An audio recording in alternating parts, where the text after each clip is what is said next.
second. Cool. Believe we are live. Hey. Cool. I think we're live anyway. Right. Are you?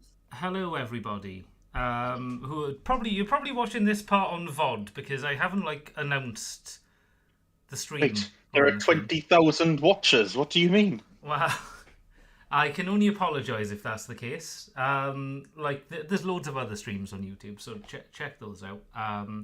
Or there's other platforms as well, to be honest, or just videos. Right, yeah. So chances are, if you're tuning into this, you're either aware of what the TalkToise wrap up of the year is, or you've misclicked. As with every year, the last year it's kind of been a stream, but the previous years we kind of get together with friends of the channel, Dan. Hello. Tom. Hello. And Tim. Oh, okay. Maybe. Hello. Oh, hello, Tim. Oh, right. I'm here. I'm helloing. I'm here. Oh, cool. So basically, we get together and discuss kind of our favourite things of 2025. This has been going on for a couple of years now, so I'm not going to bore you with the details of it, but we've kind of broken it down into categories, as always. We've all chosen our favourite thing we've experienced this year. Now, before we get into it, as with every year, just to clarify, these are not necessarily our favourite things of 2025. These are our favourite things that we've experienced in 2025. For example, maybe, one of us played Final Fantasy III for the first time. It's not a game that came out this year, but it's a game we played this year and enjoyed, and, things like that. As we'll see going through, because I think actually this year it's not as heavy on the 2025 things. I think last year, the year before maybe, we picked quite a few we were pretty good last year, I think. Yeah. Last year we were very good. Yeah. Yeah. But honestly, I quite like the variety. I do quite like someone going oh hey, I watched this thing. It's that came out in 2003. And it's yeah, I've never seen it before. So without further ado, we're gonna get on to the first category, which is Best Game 2025. I've kind of left it a little bit vague, because it's not the best game of 2025. And we'll start, as usual, with my pick. I've ordered it that way. I didn't really think to ask if anyone would go first this year, because didn't think that far ahead. Anyway. I'm going first. Deal with it. Exactly. It's my show. I can do what I like. So, my pick of best game I played this year, which I think is a game that came out last year, undoubtedly a game none of you have heard of, and that is Tribe 9. So a brief summary of it, because it is, as I say, a game honestly not many people will have heard of. So first and foremost, it's a gacha game. So it's kind of a 3D action / 2D RPG. So the overworld is played like a 2D RPG, and then battles are played as a 3D action game, with a heavy emphasis on baseball. So it's kind of set in a sort of future where an evil madman takes over all of the satellites in the world and threatens death on everyone who doesn't agree to play his games. And basically he kind of takes over different cities in Tokyo and introduces different rules and games for each city. And the whole point is, you play as a group of people going around these cities and trying to kind of defeat him in games of really intense debate baseball. It's hard to describe, basically. It's kind of it's a little bit like Phoenix Wright meets kind of a baseball game, in a way. It's hard to describe. Anyway, part of the reason I played this year is I watched a video about it and saw clips and stuff. I was man, this looks really cool. The production values and everything. This looks straight up like an RPG. Sort of not just a gacha, but an RPG. And the reason I watched the video is because the video was titled something like The Strange Demise of Tribe 9. And it turns out it was reaching end of service in November. So having watched the video, I was like, this looks really cool. I'd really like to play it, so I can either play it now or never. So I decided to sink a few hours, and I finished all of the content that was in the game. And it's now no longer available. So if you think it's a really cool game, sorry. Wow. It shut down about a month and a half ago. But I spent basically the summer playing Tribe 9. I really enjoyed it. The music was great. The character designs are great. I think it's a massive shame it shut down. There's a very mild possibility it'll somehow be revived in the future because the head of the project is making his own kind of follow-up manga kind of thing, but he's kind of hinted that maybe he'd like to revive it as like a single-player RPG. But yeah. Can you pull really fishy boys in the gacha? You can. So the cool thing as well, when I started playing, because End of Service had been announced, you couldn't actually spend real-life money like straight up in it. I think you could, but basically the game would tell you, it's like, hey, we're shutting down soon. Like, you can spend money in this one specific shop, but like, you know, give it 3 months and this'll... Although, kudos to them, after a shutdown, they refunded everybody, apparently, which is really cool of them. Yeah. Like, it's almost unheard of. But anyway, yeah. It had, like, a really good cast of characters. I played through with almost the, like, standard trio of characters, and it was perfectly fine. Like, it wasn't even a particularly gacha game. Like, I honestly think if people went into it and spent a couple months, you could easily turn it into a single-player thing with maybe, like, a gacha mechanic. 'Cause I know Xenoblade Chronicles 2 is exclusively single-player, but has a gacha mechanic in it. So I guess you can do it now. But yeah. I mean, I've got a quick question, actually. Mm-hmm. Is it the same artist who did this as Danganronpa? No, so it does look similar. That is part of what, like, I saw it. It's like, ooh, like, the visuals are really cool. They're very colourful and, like, very stylish. It's it reminds me a little bit of the world ends with you. Kind of like, it's kind of punky, sort of. But yes, it was a very fun game. I can't recommend it because it's dead now. So there you go. it's kind of sad. Yeah, well, it's what inspired me to play it because it really was because you see like trailers for games and you're like, I'll play that at some point. Like, yeah, hell yeah, when I finish my other games. But that one was kind of like, I've got 4 months, so it kind of made it a unique experience as well because like, oh, okay, well, I'm never coming back to this. This is my only chance, really. But It reminds me of like, I don't know if you've heard of Ark. There was like a point where lots and lots of stuff, basically like a live. You're cutting out a lot, Dan. Yeah.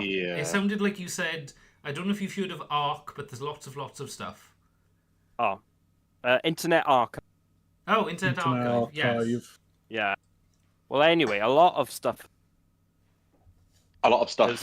A lot of stuff taken off. No, Yes. there was basically a security breach. Yeah, and yeah. A lot of things was deleted, and then and it's sad because that was like years and years of knowledge. Yeah, gone. I heard of. Yeah, it is unfortunately one of those things. It's a brilliant idea, but I mean, it's also open to kind of company abuse of like, oh, actually, we want this thing removed. It's like, oh, is it because you're making it available? It's like, no. I remember a recent kind of famous example. I remember when it came out, everyone loved multiverses, right?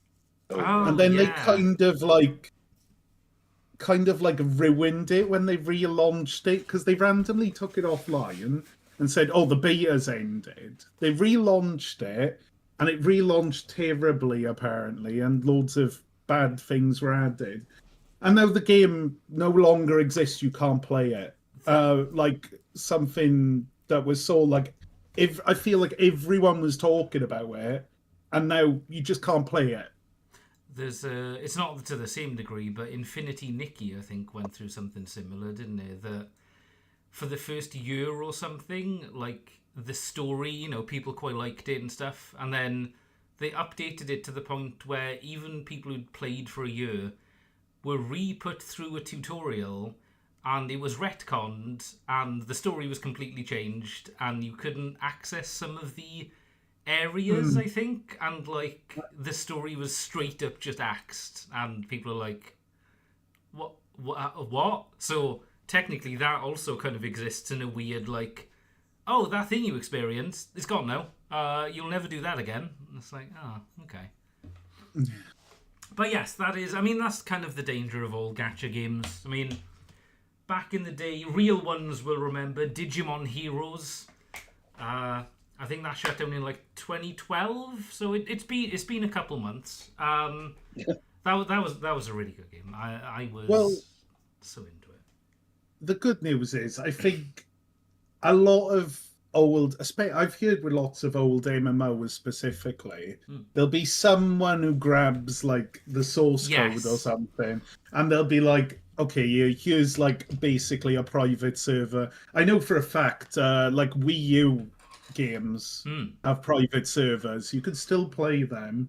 So there's some hope there as well. I mean, every game has a small potential, especially modern games. I mean, back in the day, I've heard of loads of restoration things of Flash games and stuff that people are like, if you have a laptop that you didn't happen to clear the cache of, check through your browser thing and send us the files, and we might be able to rebuild this obscure stickman fighting game from Newgrounds from 2008. Sort of there's a community for everything, so it's never over, but it's just a nice reminder that eventually everything ends and it all fades to black.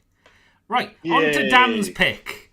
Dan, would you like to introduce? Wait, no, it's Tim's pick first. Sorry, Tim, would you like to? I think it's Tim's pick. Right, first. do I introduce Dan's pick? Yeah, can you introduce Dan's pick, please? Well, Dan. If it is indeed me, I will go ahead. Okay, cool. Yeah. I went with a super normie pick this year. I did pick Pokemon Legends EA. Maybe controversially, because it has got a bit of backlash recently, and I know a lot of people, it wasn't what they were hoping for. But I think I put a hell of a lot of hours into it, and I have enjoyed playing the game. I've got the DLC recently, and that also I feel like is good DLC. I think the main draw of the game is the new Mega designs, and for the most part they are pretty cool. They're pretty sick. And I've enjoyed the gameplay. I've enjoyed the story, which is interesting for a Pokemon game, because it has, it's got a bit more depth to it than the usual Pokemon nonsense. But the characters especially feel really interesting and fun to interact with. So, contrary, and I think it does deserve some of the backlash it's gotten. It can be repetitive sometimes. It hasn't really offered anything amazingly new. But for what it was setting up to do, it did a good job, and I've enjoyed playing it on the DLC. I mean, I'll give it something, definitely. They've optimized it well, at the very least. It does run pretty smoothly. It runs smoothly on the Switch too. I've not tried it on the Switch one. Yeah, I can only imagine. Something tells me it would now. But yeah, it's definitely more optimized than Scarlet and Violet was. Having played the previous Pokemon open world game, that is that's nice to hear, because Scarlet and Violet were I think there were early access Steam games that ran better than it, but I mean, if you compare it to I think Legends Arceus as well, that wasn't as bad as Scarlet and Violet in terms of how it ran, but ZA runs better than that as well. Yeah, definitely. I think it gets plus points as well for what they've made a step in the right direction when it comes to the battle system. Oh because yeah, it's somewhere in between what they did in Arceus and the regular kind of Pokemon battling.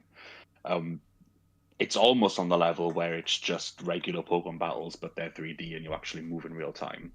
The only thing it's missing is abilities, but I feel like if they had abilities, it would just kind of almost be like the games, but just like a 3D kind of more real-time battle, which is pretty fun.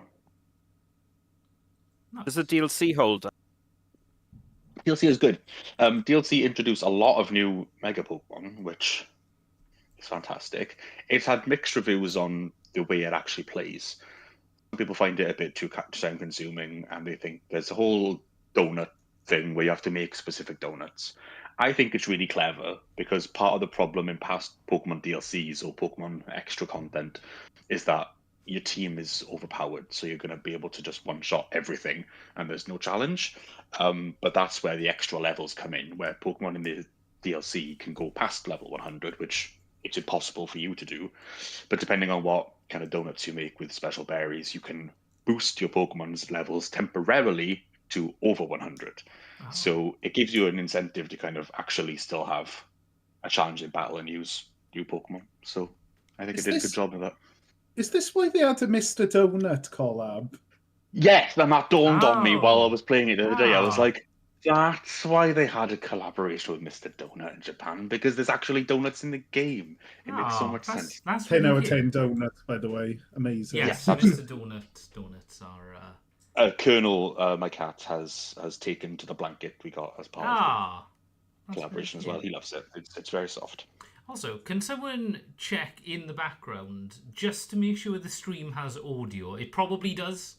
It's just I realise it's not something I can check at the moment. But if one of you wants to get the Hold on, I'm stream up, looking now. Let me just mute listen. myself temporarily. I'll have a look. Okay. Well, whilst Tom does that in the background, Dan, would you like to introduce your pick? Okay. Yes. So this pick was actually I took basically I'm actually messaged less than 24 hours. A-okay. Cool. Oh, Thank you. okay. Less than 24 hours. I did have it, but partner played.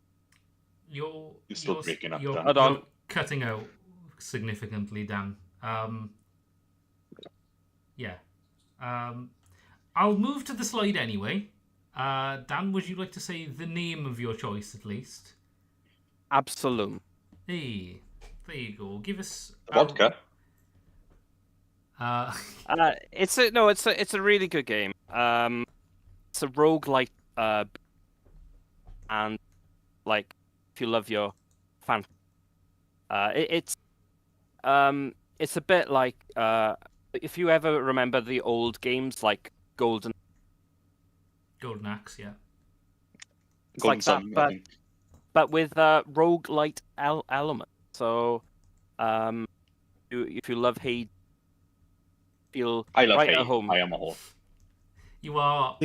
You are very breaking much up. cutting You're out. breaking up every other word, unfortunately, Dan. You might It- move closer to your router or something, maybe? I could try going on the place. That might work. Yeah. Sure, maybe, yeah, if you want. It's just, yeah, unfortunately, sort of from our end, it was like if you like Golden, and also I'll try. Yeah, I'll give it. It's fine. Right, well, we Bye-bye. move over to Tom's thing for now. Then, I know. Have you guys played Absalom? I've heard really good things, but I've not got. No, it yet. first time I've heard of it, to be honest. Yeah, have you heard of it either? I know I saw it pop up a lot on streaming sites and stuff. It was quite big. I think it was just before we went to Japan as well. So it is one of those things that was like, oh, that looks really cool. I don't have time to get it into a game or anything, but yeah, I've seen some gameplay. It does look really cool, animation wise and everything. So Tom, would you like to introduce us to your game of the year, going back to something that may not be a 2025 release? I'm just going to go on a limb. Very much not. I've actually been a bit specific here.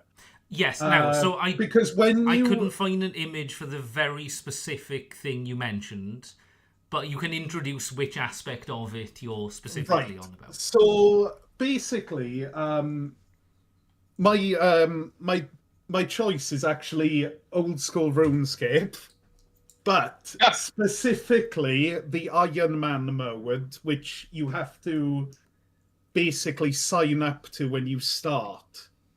So Dan's back, I think. Hello. Hey, There you go. hello, You're Dan. sounding good, Dan. You're sounding There good. we go. There You've we not- go. Carry on. Anyway. Oh, thanks, Dan. Right, Thank you, yes. Dan. So basically, first of all, Old School RuneScape was a re-release of basically the old game from a snapshot in 2007. And this was released about 2014, 2015. I'm not entirely sure. But I recently went back to it a couple of months ago and decided, after seeing some content online, that I wanted to make an Iron Man account. And an Iron Man account has a load of restrictions associated with it. So essentially, you can't trade, you can't buy things off the Grand Exchange, so like the auction house. You can't get items from other players if they're dropped or anything. You've got to do everything yourself. You could buy it from the in-game stores, as in, like, you could go to a general store in the game and buy stuff. But everything you've got to earn yourself. So if you want a really good weapon that drops from a very difficult creature, you can't just earn money through doing other things in the game and buy that weapon. You've got to go get it as a drop. I'm finding it a lot more rewarding than when I originally played Old School RuneScape. Essentially, you grind out like things, but with Iron Man mode, you've got to kind of become a jack of all trades. You've got to learn a lot of different aspects of the game. And it's really fun. And in terms of like an MMO, I think RuneScape's always been kind of my favorite. I used to be mega addicted when I was a teenager, and I'm back on it again now, and I'm really enjoying it. I'm properly enjoying it, and I tell you what, the content. So basically, the old game. There's RuneScape 3, which is really generic and boring. It's like any other MMO. Most people don't like it. I think more people play old school RuneScape anyway. But they didn't just get that, they kept updating it. And what they do is they poll changes. So when they want to add something to the game, they do a poll in game and people have to kind of vote for it. If it doesn't pass, it doesn't get put in the game. And that's how they keep the integrity of the like experience intact. But some of the stuff they've added to the game now is a lot more technical, using the old mechanics. But there's some proper nice stuff. Like they added a whole continent to the game that wasn't in there originally. And it's got like Aztec theme in and stuff. It's really cool. But yeah, I fucking love it. It's absolutely incredible, and I really enjoy it. And it doesn't feel like a grind either, as normal compared to normal. I think I feel like because I'm varying what I'm doing, it feels a lot more fun. So I'm really enjoying it. I'm really impressed. It's sort of got legs basically to this extent as well, because like obviously there were a ton of MMOs in the early 2000s and stuff that came, got big, sort of had millions of players, and sort of and now you kind of look into them, it's like, oh, it closed down in 2016. It's like, oh fuck, okay. But I think RuneScape has old school RuneScape has record player counts now. Wow. Like that's how big it is, They recently, like the most recent thing they added was a whole new skill. Oh wow, okay. And called sailing. So basically now all the seas are accessible, and you could get your own little boat to go to different islands. It's like a mini Sea of Thieves. Yeah, it's really fun. Like it like kind of works with all the other skills. It's very well implemented. People were worried because this is the first skill that they've added since that snapshot in 2007, so it's kind of a big deal, and it's come out really well. And they're not repeating the mistakes that plagued RuneScape 3 essentially, so nice. Yeah, it's really good. Cool. Oh. Right. And this is very exciting, I need to turn my heating off, so I'm going to BRB. Oh, there he goes. Okay. Yes, I'm all Wow. ready. Shall I fill in this empty space to talk about my Yeah, game go of the for year? it, Dan. Go for Oh, it. There we we are. didn't want to switch the picture on the stream though. No. How will people be able to see what the game is? All right. How will I'm people back. know? He's Oh, back, right. don't There you worry. are.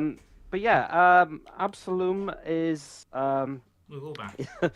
yeah, we'll go back. Yeah, it's What just do you a say? great... Absolum. I can't. Absalom. Absolum. Oh, it's like absolute with an M on. Okay, got you. Absolum, Yes. yeah. And it's okay. So it's from the people that made the recently new Streets of Rage 4, and it's a rogue like fighting game essentially, like a beat 'em up, and it's really fun. And the roguelike thing that's getting really popular these days, like thanks to Hades, and they're pretty much everywhere. And this it just works for this kind of game. Like so, me and my partner played it since it came out in October, and we only just completed it last night. And I think what I love about it is that it changes the environment and changes as you progress through the game, and you have different enemies and different NPCs to interact with and whatnot. And it's almost like it's like playing the Saturday morning cartoons. It's a bit like that, but fighting, and I can't get enough of it. It's and there's my character, the one I chose, is called Brome, and is a frog. It's a frog wizard, like mage, and it's really cool. Like, I think the other thing, the animations are really cute, and really funny, because like I play as a frog, and when you're running, all the other characters like run on their feet, but this one uses its wizard staff to like skateboard along in the air, essentially. It's so and his attacks are with his tongue as well, and stuff like that. It's incredible, and like it's just really stunning 2D artwork, and it was so good. And I think that's the thing.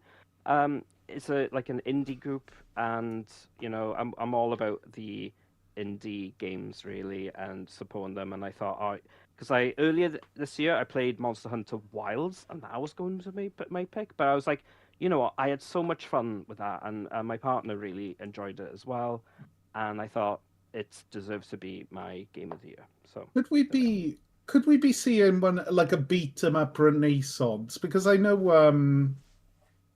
we've had Streets of Rage and this, and I think there's been some others as well. I could have sworn I've heard of some others coming out it's as kind well. of one of those genres that like you get peaks and valleys of it, because like Scott Pilgrim was quite a famous beat 'em up that like everybody loved for a couple of years. Like, They're not doing a re-release of Scott Pilgrim next year. oh, Again? Well, I think so. Yeah. well, as in like a remake of it. I don't know. I remember seeing something about it, but I can't remember if it was like a remake or I thought it was game. Yeah, They now you say re-released that. it, because they re-released it a few years ago after like the right hell it was in. yeah. That would be cool though. I think if you're they- right. I think you're right, Tim. I think it's like almost like a sequel or something. Oh, Maybe it's cool. based off that. Because there was an animated series, wasn't there? Yeah. And Yes. it was like Oh. completely different to the film. So maybe they're basing it off Wow, that. I don't know. That's if it's anything like the original, that'd be incredible. Because I sunk so many hours into playing the original Scott Pilgrim beat 'em up. Yeah. And Castle Crashers was really good. Oh, God, back in yeah. its Yeah. day, I played so much of I that. think it is one of those things that like every few years there tends to be like one, and then because like there is a popular genre, but I don't think it's kind of it's not one of those things that's really hit mainstream, because like even Absalom, sort of the new Streets of Rage, Scott Pilgrim and stuff, were always big but more kind of like, oh hell yeah, if you're into this genre, you'll like it, rather than like people I being mean, like, oh no, I'm not playing Call of Duty at the moment. I'm playing this, beat 'em up kind of yeah, thing. I mean, it's a throwback to like those, like I said earlier, those early 80s games like Golden Axe and those kind of games. But Yeah. back then, you'd go on these arcades and they were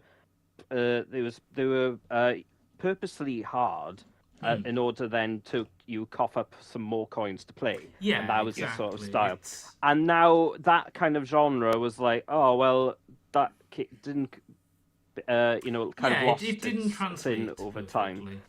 But now I think with, like I said, with these roguelite elements, it makes makes the action really fresh. And I think what I love is when you're actually fighting, it feels every punch and kick or magic that you do. It just when the hit lands, it's really satisfying. So you can spend many hours playing this game, which I did. So there we are. Right, let's move on to the next category then. And that is Best Movie. Again, this isn't necessarily a 2025 movie. This is the best movie you've seen this year, or your favourite you've seen this year. So, as usual, I will start. And this did come out this year. So, my choice, and actually, I think a follow-up to my choice from 2 or 3 years ago, is Nobody 2. So this is a action film. I'm blanking on his name now. It stars Saul from Better Call Saul and Breaking Bad. Bob Odenkirk. Bob Odenkirk, thank you. Always escapes my mind. So I think a few years ago, my pick of film of the year, which wasn't of the year but came out a few years prior, was the first Nobody, which is kind of like, it's a very violent, like, revenge film about like an ex-CIA operative. Who's kind of like a family man who gets caught up in like a gang kind of thing. So Nobody 2 is much in the same vein, basically. It kind of follows him and his family as they go on holiday. He unintentionally sort of interrupts a drug cartel, I want to say it is. And yeah, honestly, this is kind of, if you liked the first one, this is more of that. It leans a little bit more into the 80s action genre, because the first one was a little bit more gritty, kind of like grounded violence, whereas this is more slightly over the top, but still like quite brutal and stuff. It is a very inventive film. I thoroughly enjoyed it. It's my kind of genre. It's like, action revenge films are like peak in my mind, and this was my favourite one that I'd seen this year. Has anyone else seen the second Nobody? I've not seen the first. No. I highly recommend it. No. It is really good. It's like the second one especially is a little bit funnier as well. Like the first one had elements, but this is kind of like, this really does feel a little bit like a grittier version of like something like Beverly Hills Cop or something, kind of like a big action movie with funny stuff.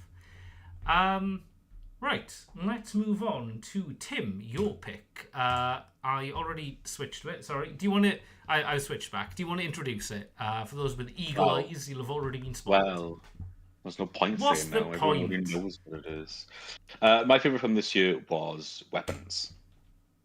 I went to see Weapons in the cinema and went into it not knowing a single thing about what the film was going to be about, which, like most films, I think is the way to do it. And I was pleasantly surprised by what a kind of interesting tale it told. It's hard to talk about without giving Yeah, away I too can't- much. I don't want to give away too much of the plot, but as a basic, it's kind of a horror movie with dark comedy elements. Yeah.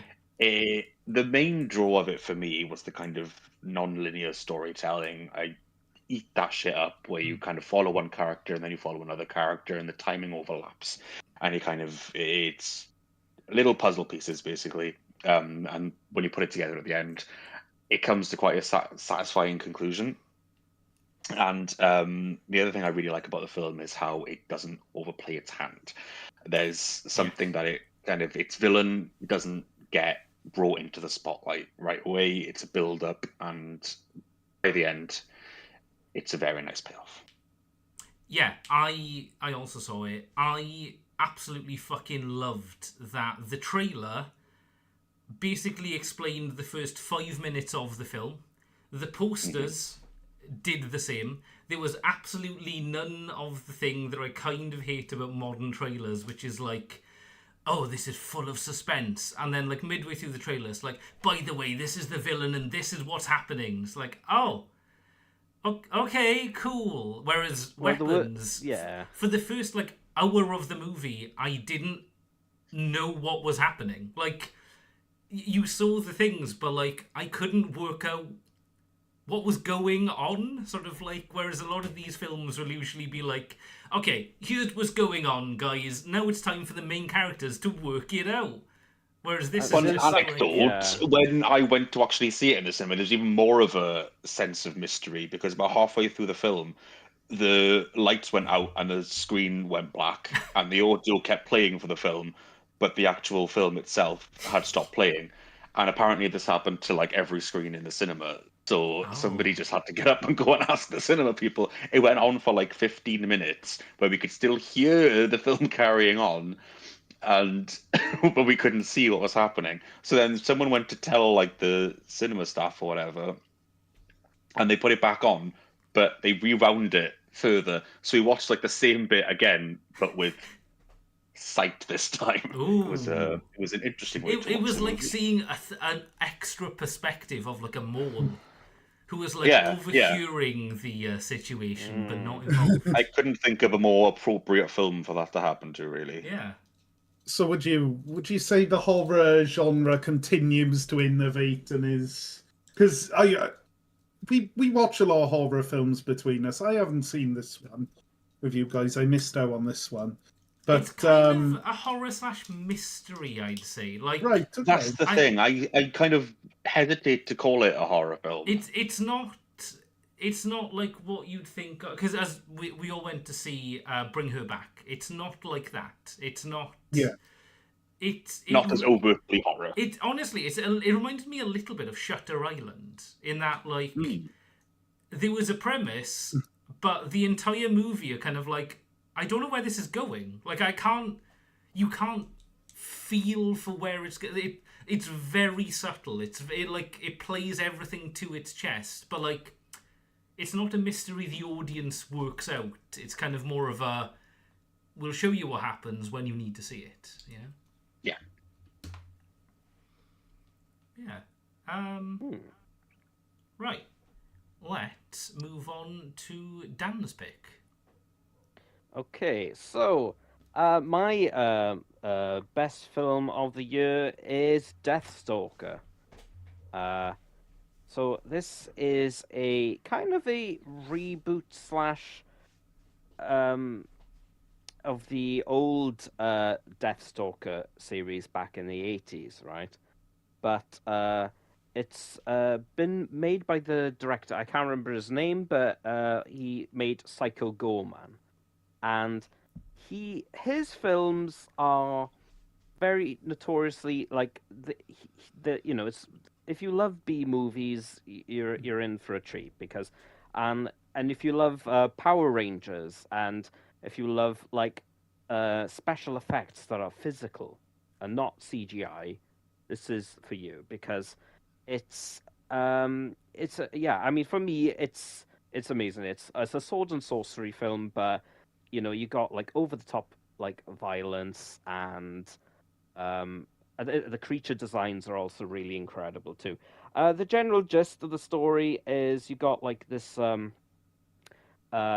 scavenger who goes and his name is Deathstalker, and he picks up he loots a body who's dying. He's actually dying. It's like a battlefield, and mid and he's there thinking, oh, he's actually there to help me, and it's like, oh no, he's not actually, and he picks up an amulet from him, and this amulet is sought after, and he tries to get rid of it, but it seems to come back on him. So he's now cursed, and he's trying to get himself uncursed.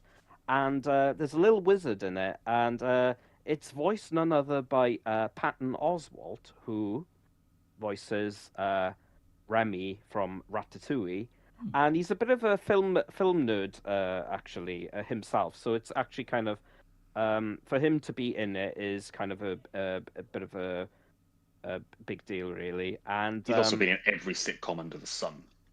yes, he's got an iconic voice, and it's the thing is, if you're expecting, you know, it's your standard B movie, so you're not really going to expect like anything. It's not like an A24 movie or anything like that. But if you want fun and lots of like action and like nostalgia and just fighting good and evil kind of stuff, then that you're in for a real treat, and I highly recommend it. So it's a remake, is it, Dan? I've heard the Yeah, name vaguely, like not the new film, but of the original, but I didn't know anything about it. But...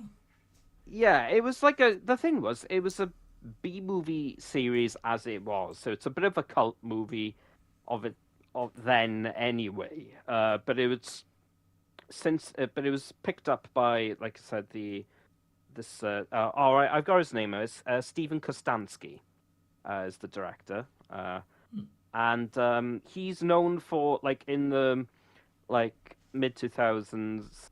So now like he'd make his own movies on his own budget, and and just making movies with practical effects and that kind of shtick, really. And he's gone to the point now where he's getting a bit more popular now. I think Psycho Gorman was his big like movie breakout. I got like a Blu-ray of it. It's just really fun. That is just like what what would you get if you had a killer alien space Power Ranger kind of thing in a suburban America kind of thing, and that's really good in itself. It's worth a watch. But this one, I think he takes all that experience and he's given a bit more budget, and I think the special effects, like if you love vintage like 80s 90s kind of stuff, like you feel right at home. And like I said, the plot is you're not really going in it for the plot, like you're kind of there going, oh, this is cringe, but it's a good kind of cringe. So is it so how like is it like, would you say it's like a higher rated film in terms of age rating? Yeah. It's because I know a lot of these I know a lot of these type of like sword and sorcery films were very comedy-esque, weren't they, at the time? But it's not gritty, but like a gritty dark thing. It is very self-aware, and like I said, the gore is over the top, but it's comedic in a way. Like there are moments where I've gone, oh god, but it's just really, it's like lovely stuff. And if you like that kind of thing, I highly recommend it. So yeah, Deathstalker. Right, Tom, are you ready for your pick? Yeah, so kind of sort of the other side of the coin on like fantasy sort of this one is from the 80s. A film I saw this year with you guys. I think you might have all been there.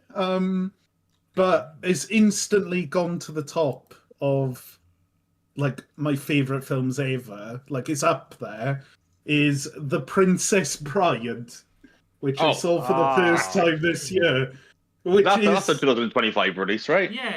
Yeah, absolutely. I mean, absolutely. honestly, this is, I think, the oldest thing so far on this list. Yeah, inconceivable. Yeah. I mean, wow! I can't believe I hadn't seen it to this point. I've heard so many people like say, it's one of their favorite '80s films and stuff, and I love '80s films, right? And having like this fantasy comedy, and also going into it and kind of, hang on, this was a reference from this film. Yes. Like, there's so many things. You keep using which this word. I do not think you know what it means. It's it's such a zeitgeist creating film. Really, Yeah. like looking back on it is crazy. Yeah, it's so good. Like, I remember watching it, and they're in like those tar pit swamps, and the rats of unusual size turn up, and I was like, "Hang on, this is referenced in Fallout of all things." Like, there's just so many things, and it's genuinely like laugh out loud funny as well. Like, Yeah. I love it. I love it. It's very quick on the humor. Sadly, actually, as of only a few weeks ago, the director passed away in current mysterious circumstances. They think they know what happened, but but Jesus Christ, it's such a good film, and I didn't realize as well he did Spinal Tap as well. Yeah. And Oh, is he the he's got same a lot, director? Oh, okay. same director. Rob Reiner. Yeah. I love this film. Like, I imagine you guys are big fans as well. Like, Yeah. seeing it. I also saw it for the first time this year, but yeah, I think it's one of those things. I think oddly it was a massive hit in the 80s in the US, and I don't think fully like transitioned the same way that say Back to the Future or kind of like the Goonies. sort of came over here. That really took off because I'd heard of The Princess Bride for years, but most of the praise and stuff I'd heard of it was of American people being like, "Oh man, you've never seen that," and it's like, no, I don't think like you'd go to like a shop and you'd see loads of like DeLoreans and other things, but like you don't see much Princess Bride merch or whatever over here either. So I think that it maybe didn't take off in the UK the same way it did in the US, which is a shame because like honestly, it's such a It's got to be. I say it's up 80s. there on my. I say it's up there on my top films. It's most certainly my favorite '80s film now. Most certainly, it's so good. It's just so good, and the world is beautiful as well, and like all the sets and stuff. Yeah, the set Absolutely design is incredible. The like watching it from a modern perspective and stuff, obviously, but it's like, wow, everything is shot so well, like set up so well. The ending things in the castle were just like so cool. It's just such a fun. I mean, there's so many quotes as well, and Andre the Giant is in it. That was a lovely surprise. Yeah. Yeah, it's. I mean, it is one of those films that it's so beloved. It's hard to kind of delve to. It's hard to say much that hasn't already been said. Really, it's kind of like, again, to make the comparison, it's like sort of talking about Back to the Future. Everybody's seen it or is aware of it to the point that's like, it's, I mean, it's essential viewing. Yeah, definitely. Yes, agree. Yeah. If you haven't seen it, go put it on. Yeah, I'm very happy that I finally got round to watching it. I love the idea as well. It's like a grandpa reading a story. A grandpa? Excuse me, that's Peter Falk you're talking about. Oh. Put some respect on his name. Yeah. Nice. Well, from the big screen, which not all of these were watched on, actually. The Princess Bride is watched on Tim's screen, which is, no offence, smaller than a cinema screen. Just about. To the smaller screen, unless you watch TV shows in the cinema. It's on to Best TV Show 2025. Yet again, doesn't have to be a TV show from 2025. My one isn't. It's from a few years ago, and actually, up until about a week ago, I didn't really have a pick for TV show, because I'd watched a couple things this year, but nothing that particularly stood out. It was more kind of like, oh yeah, that was nice. However, the Christmas period, I decided to finally watch a show that I'd been meaning to watch for a while, and that is Hit Monkey. So, I was That's not the Pokemon, is it? Yes, Dan. Yes, it's the Pokemon Hitmonkey, along with Charizard, and yeah. No, so Hitmonkey. So I didn't realize this actually before watching, but it's based on a Marvel comic. So the basic premise is a hitman, a very famous, very talented hitman, is given a hit in Japan. Which he pulls off. He assassinates a very famous Japanese politician, and kind of escapes into the countryside, where he comes across a troop of snow monkeys. However, people catch up with him and murder him and all but one of the snow monkeys. And the one snow monkey that survives gets unintentionally soul bonded to this assassin, and is very angry, admittedly, because all of his family's just been gunned down. So the assassin, in ghost form, teaches him how to become an assassin, and the monkey vows to kill the assassins and kind of work his way up the ladder. Despite how sort of wacky and zany it sounds, it's actually kind of more serious than you'd think. I mean, yes, it is a monkey in a suit with a gun and a katana going around killing Yakuza.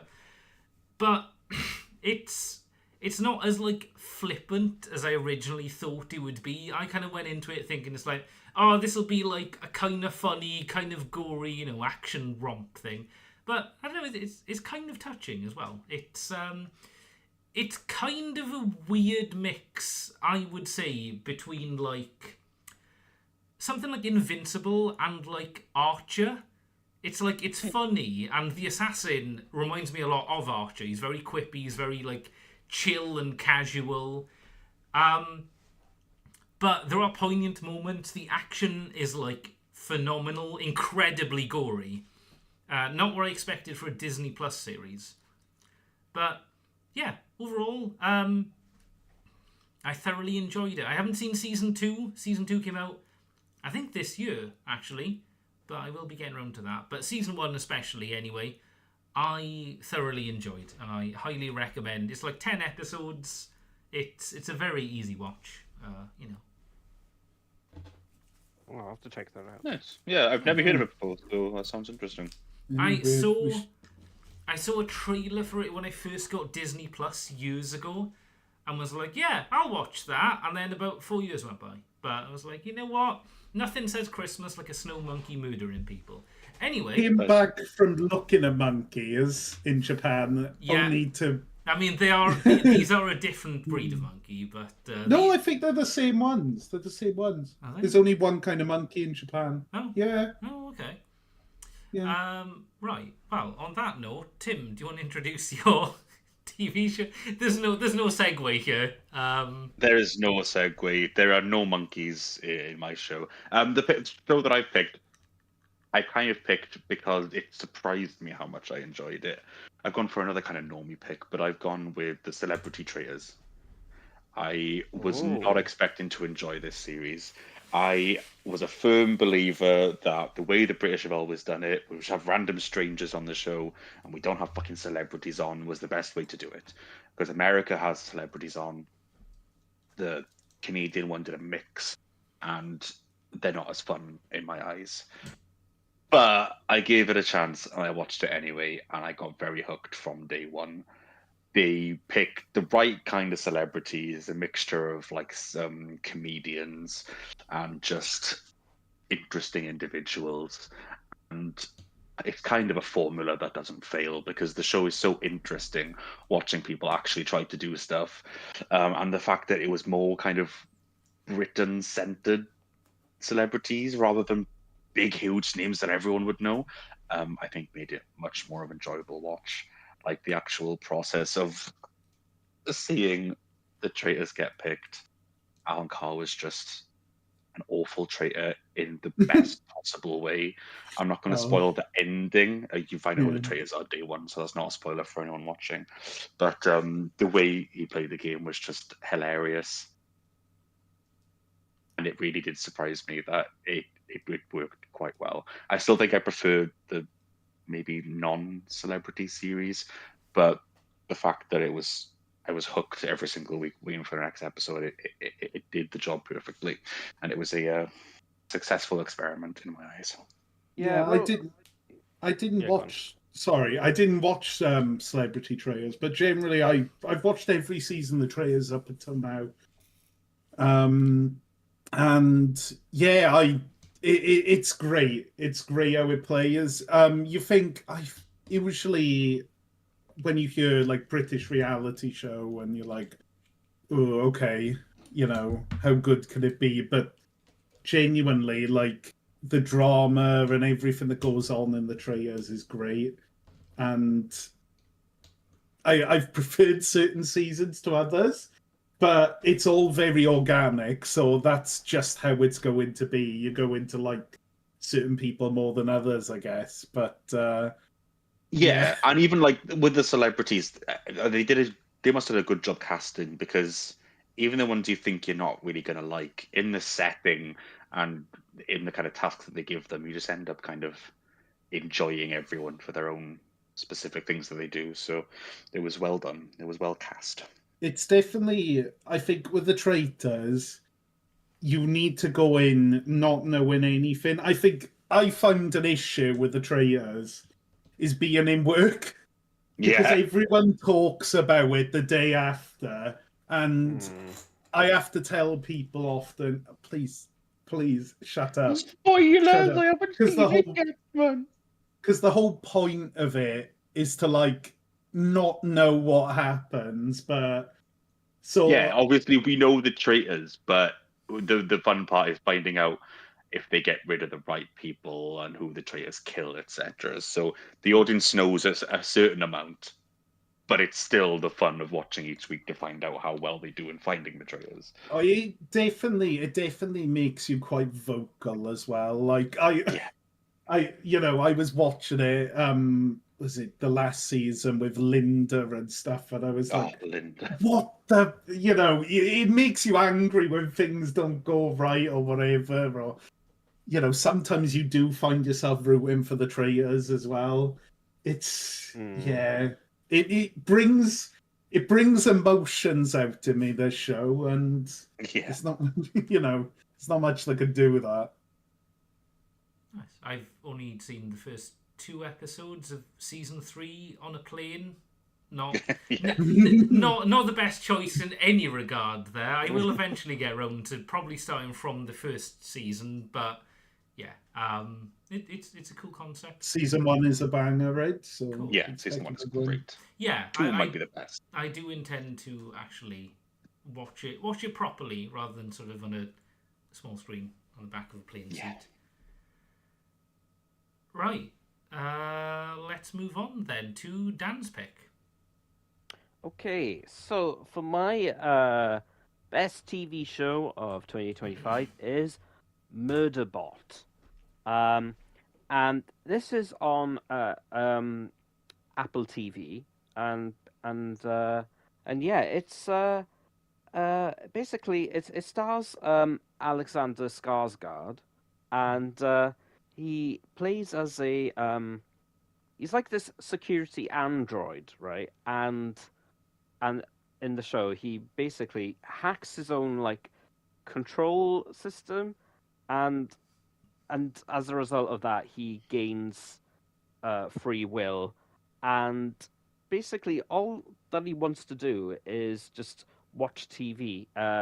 Like he streams TV shows on his because he's a robot. He just streams it and watches it in his own mind, if you will, right? And but anyway, it's very funny, and obviously it's dark, kind of a dark comedy as well, and basically he ends up with this group of like I'm gonna say like explorers, and they hire him from this because he belongs from this corporate kind of technological group, and they make all these sort of androids or whatever, and they request that one, and they were like, "Oh, it's the faulty one. Are you sure? You know, we've like, yeah, it's fine. It's the cheaper one. We'll take it. You know." And but basically, he's there like he does what they tell him to do, but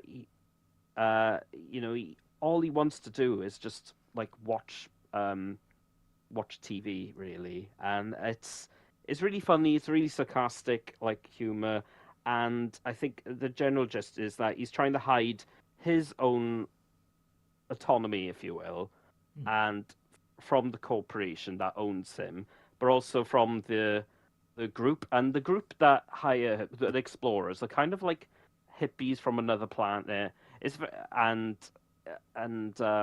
they're like, oh no, you can, you have, they try and treat him as one person to another, but in different clusters of the galaxy, they see robots as machines and tools. However, they're from another cluster that see androids as one and the same, which as humans. So it's I mean, there's a lot of different themes of trying to what is free choice, and and stuff like that. But it's generally really good sci-fi drama, really good comedy as well, and a lot of action as well thrown into the mix, and it did really well as a season, and they already planned another season 2, which is really good.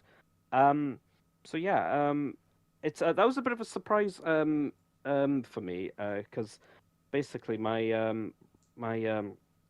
sister and her partner came down, and they were like, "Oh, let's check this out on Apple TV." I don't have Apple TV, and then they played it, and we just watched it from start to finish, really, over the few days, and I was like, "Wow, that was really good, genuinely really good." So, and that might have been a bit of a sleeper hit, make people not really raving about it, but it's generally really good with a watch, I say. Nice. Yeah, I've heard quite good stuff about Apple TV shows and stuff. There are a lot of more obscure kind of things that I've heard a few people be like, "Oh yeah, I really like this show," not specifically Murderbot, but "Oh yeah, sort of." So yeah, it's maybe a streaming platform I will look into subscribing to for a few months, and then to kind of give. I think it's Apple TV that has Monarch, which is the Godzilla kind of spin-off thing. I think so. Which does look very cool, because I do love the MonsterVerse that Legendary put together. So, yeah. Right, Tom, would you like to introduce your pick? And I hope the picture is correct. It's all Google would give me. I'll be honest. I spent 5 minutes. I was like, seems correct. So tell me if the. Well, I will. will let you know. Okay, once, cool. But so my pick this year is the newest season was out this year, but I think it started coming out a couple of years ago, if not 1 year ago. I'm not sure. But my pick is Smiling Friends, which I've very much enjoyed this year. So it's a Adult Swim animation. Because Adult Swim recently seemed to have been looking at online creators a lot, and they brought a few on. So another one I watched was Haha You Clowns, but that's good as well. But this is the one I'm talking about. So Smiling Friends. It's a collaboration between Zach Hadel, who people probably have seen on Oni Plays. I think he did a lot of Newground stuff back in the day.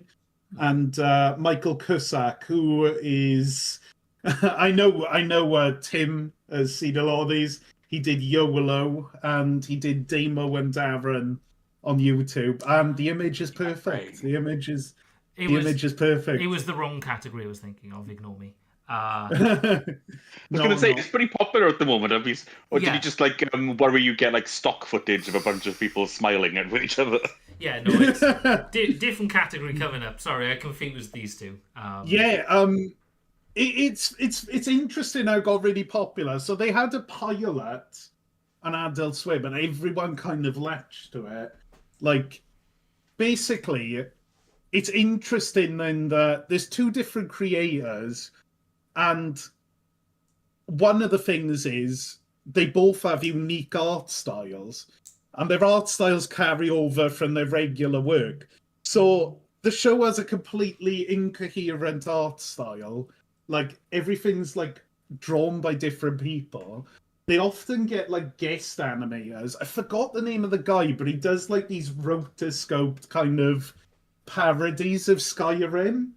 Oh And yeah, even he had an episode that he was animated on. So his type of animation was interspersed with that. There was an episode recently that had like 3D game renders, like low poly PS1 graphics. That was again mixed in with the regular animation. So it's really like interesting to watch, and it's really funny as well. It kind of it's a comedy, like a sitcom comedy. Basically, it's an organization that Pim and Charlie are the main characters, but there's other characters as well that it follows. But they're sent out to make people smile. And the first episode is like this proper like basement dweller who lives in his mum's house, and they're trying to make him smile, and like it's quite dark, but it doesn't take itself too seriously. It reminds me of a Newgrounds animation made into an entire TV series. Yeah, well, yes, It basically is, yeah. It basically is. It basically is. And it's got so big now. I was seeing the other day, right? There's like these fake clip channels of it, and they were like uploading clips from the show, but they were animating in like their own characters into the clips, and it was done like as like a tongue-in-cheek kind of parody of OCs. But the way it was done, they put the characters into it, but like because all the art styles were different anyway, they kind of fit in. Yeah. So it's got a massive like fan base for a reason, and it's just so funny. The episodes are like all about, I think they're only like slightly over 10 minutes each, but I've properly enjoyed it. And when I go at them, I binge them straight away. I go through them all. I think I did a season in like a night or something, you know. Damn. I think they just finished the recent series because I just finished it. But yeah, I want more. And they're probably going to bring more. And I really hope Adult Swim keep commissioning like these people on YouTube who make funny animations, because it's a good idea. And I tell you what, Rick and Morty is just fucking stale these days. So keep doing this. Yeah. And I think people have said, like, you know, they don't want to watch Rick and Morty anymore. It's terrible. So they're glad that this has come out in its stead. It's completely different to it, but they're both adult animated comedies. So yeah, but yeah, highly recommend. Nice. I've heard of it. I've not got around to watching it yet, but I know it is huge at the moment. Right. On that topic, music. Anime, not music. Sorry, I'm skipping ahead again. Right. Next up is the best anime 2025. Yet again, doesn't have to be a 2025 anime, but I think all of our choices are actually they came out this year. Technically, yeah. Yes. Yeah, I think. So I'm going to start with my choice as is customary, and because that's how I've ordered the image folder. My choice is actually a Chinese series. The first time I've chosen that. And that is Lord of Mysteries, which, straight up, super generic title. Good lord. It wasn't until about midway through they could even remember what it was called. Because I was like, God of something? Lord of Wonders? What was it?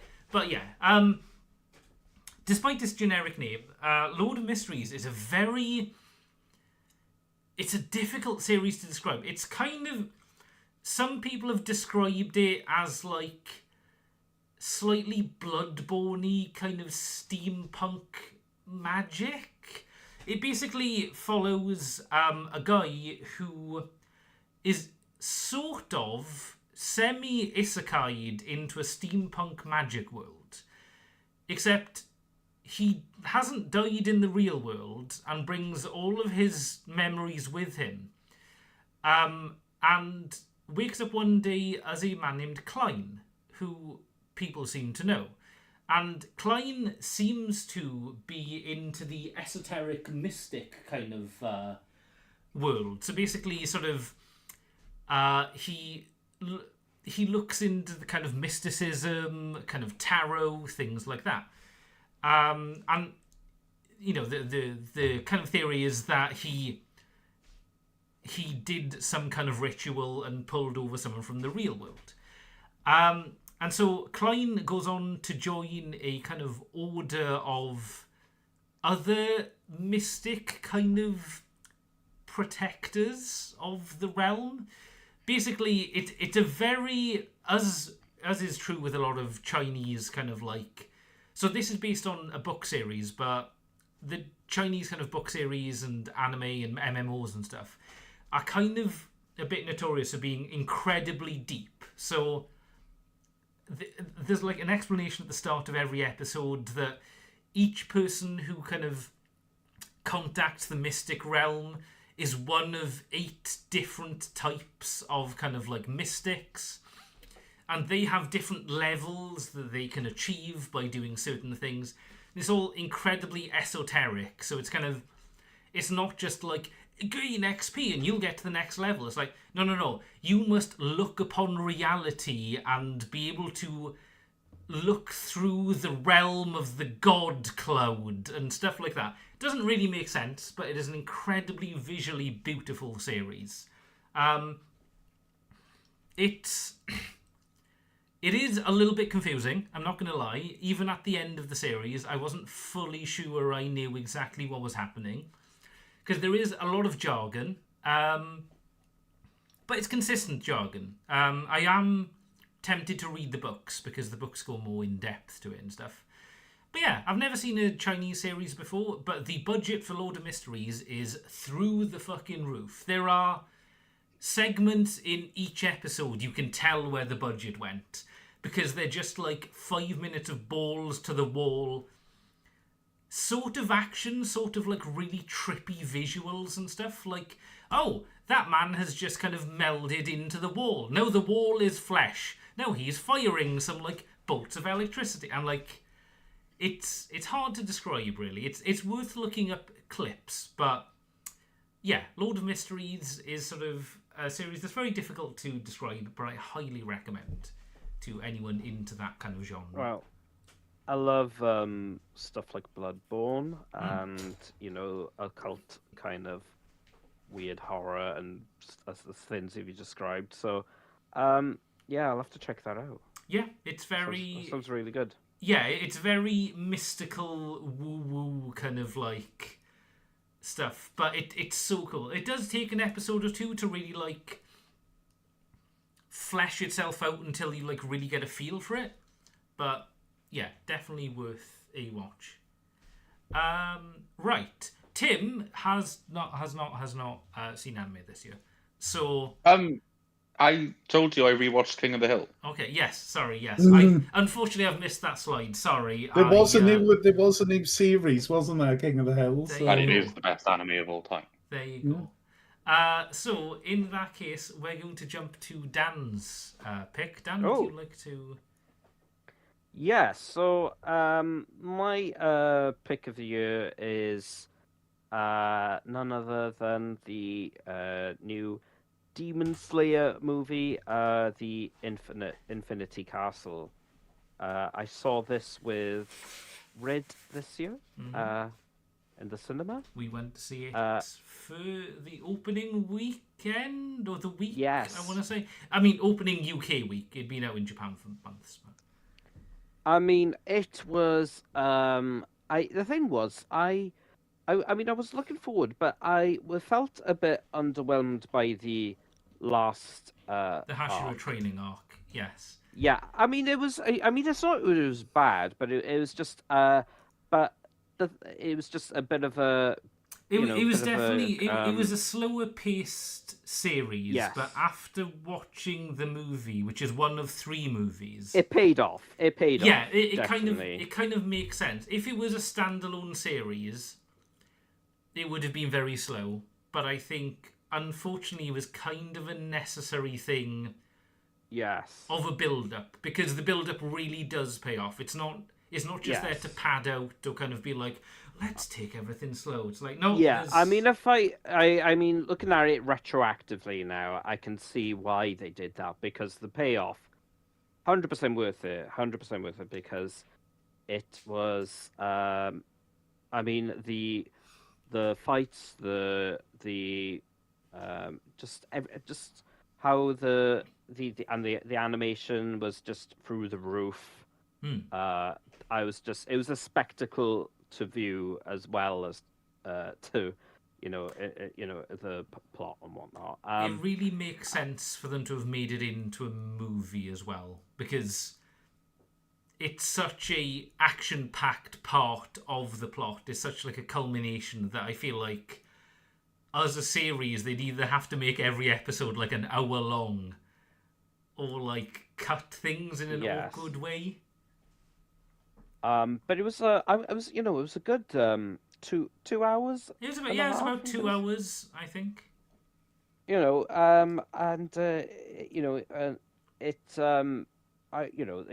was amazing. Like I'm trying to come up for words for it, but it was just genuinely this story. There was some obviously there's some sad moments, but obviously won't spoil.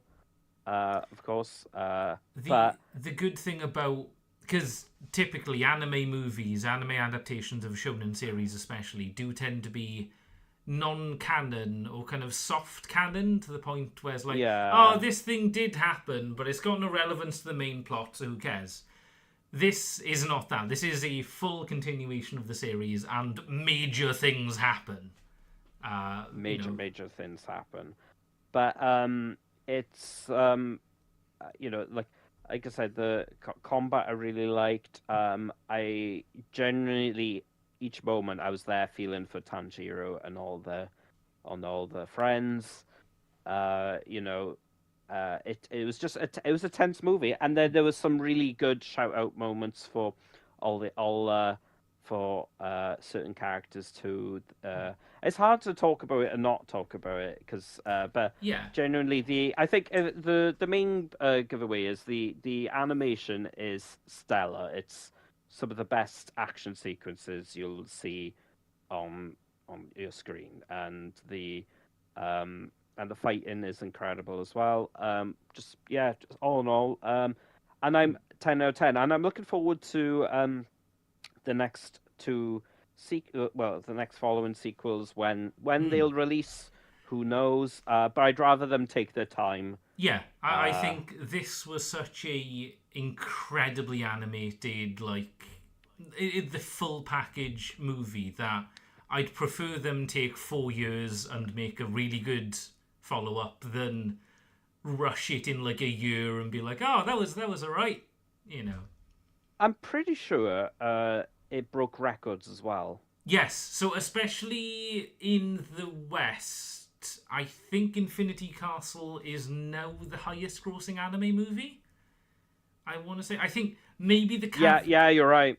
You're right. And it beat Mugen Train as well. Yes, I want to say that there was a caveat, but maybe it's past that now, that it was the highest grossing anime series movie, but I think it might have surpassed other movie like Ghibli movies, for example. I think it might have passed those even.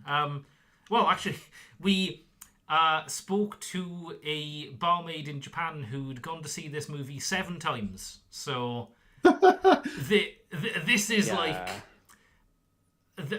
Demon Slayer, especially in Japan, is sort of a beloved series. And this movie over there, I think... In Japan, it broke something like the 48-hour anime grossing record or something. In that, I think it made the most amount of money in the first opening day or two than any other movie. Highly recommend. If you haven't seen it yet and you like Demon Slayer, highly. I will definitely be buying this on Blu-ray. Basically, Right, Tom, would you like to introduce your pick? I think I'm picking this for the second time. Okay. Granted, I think, Dan, you might pick that for the second time. Well, series-wise. Oh, okay. I want to say you picked Swordsmith Arc maybe 2 years ago. I must have. I mean, that was a good arc. Yeah, I mean, it was a good arc. It was a really cool. good arc. Yeah. Anyway. Reoccurring, going back to a series that I've previously watched, season 2 of My Dress Up Darling was out this year, and to be honest, I haven't watched much anime this year. I've been really lacking on it, but I loved season 2. It was really fun.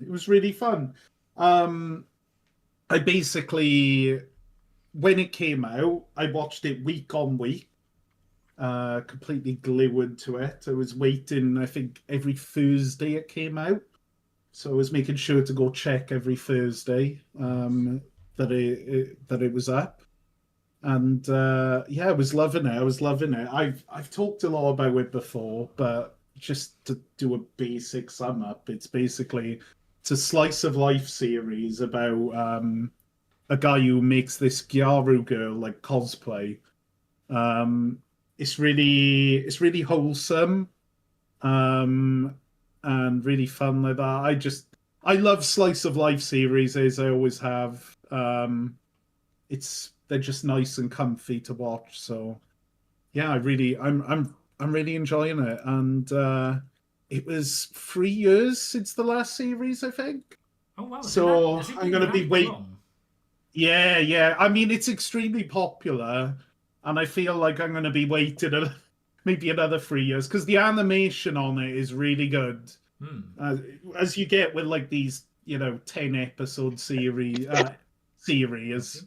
the animation is always like peak, like really good. I'm trying to think. Yeah, it's Cloverworks. Yes. Who I think also do Spy Family. I'm pretty sure. Yes, I think. Yeah, Clover's quite a big studio. They're a big studio, and obviously it's the individuals who animate as opposed to the studio itself. They all have different styles, but there's definitely, there's quality there. Like, they put a lot of work into it. Yeah, I really enjoyed it. I don't know what else I can really say about it, because I've talked about it before, but highly recommend. I think there's only I think it was 10 episodes of the series, so there's 20 episodes basically. So yeah. Right. Well, let's move on to. Tell Light was 12, so there's 14. So there's I can't think of a good segue. Let's move on to best book/podcast of 2025. So again, best you've read this year. Doesn't have to be 2025, because the thing I read ended about 10 years ago. And that is Assassination Classroom, which is a manga series. The sort of very brief plot is that one day the moon is destroyed by something, and then a strange tentacle monster appears on Earth. As you do. Threatening the world government that he will destroy the Earth in exactly 1 year, unless he can be stopped. And in the meantime, he demands to teach a high school class, a very specific one. So the downside with this threat is that he's impervious to basically every weapon. Also, he can move at Mach 20 speed, so he's not easy to kill. But basically, he's a bit of a mystery because he's very quirky, kind of goofy, jovial kind of guy, but also, capable of killing people incredibly easily. So his demand is that specifically members of the class that he's teaching, he wants them to kill him. And basically, throughout the year, it's kind of a almost wholesome kind of story about a teacher dedicated to kind of overcoming the class's weaknesses and kind of helping them discover their own strengths. But it's also kind of a gag manga, sort of. It's got a weird kind of balance. It does start off quite gaggy, quite funny and light. And I read the first volume years and years ago and was like, I'll pick it up again. And then this year I finally got round to actually reading it, and I was really impressed. It really evolves as a series. It does start out a little bit, I think, kind of a little bit airy. It doesn't really feel like it's going to have much substance. But by about midway, it really, at that point, you feel invested in all of the characters, which is quite impressive because the class has 26 students, I think, along with, there's a few other, government officials who are out there to kill him and stuff as well.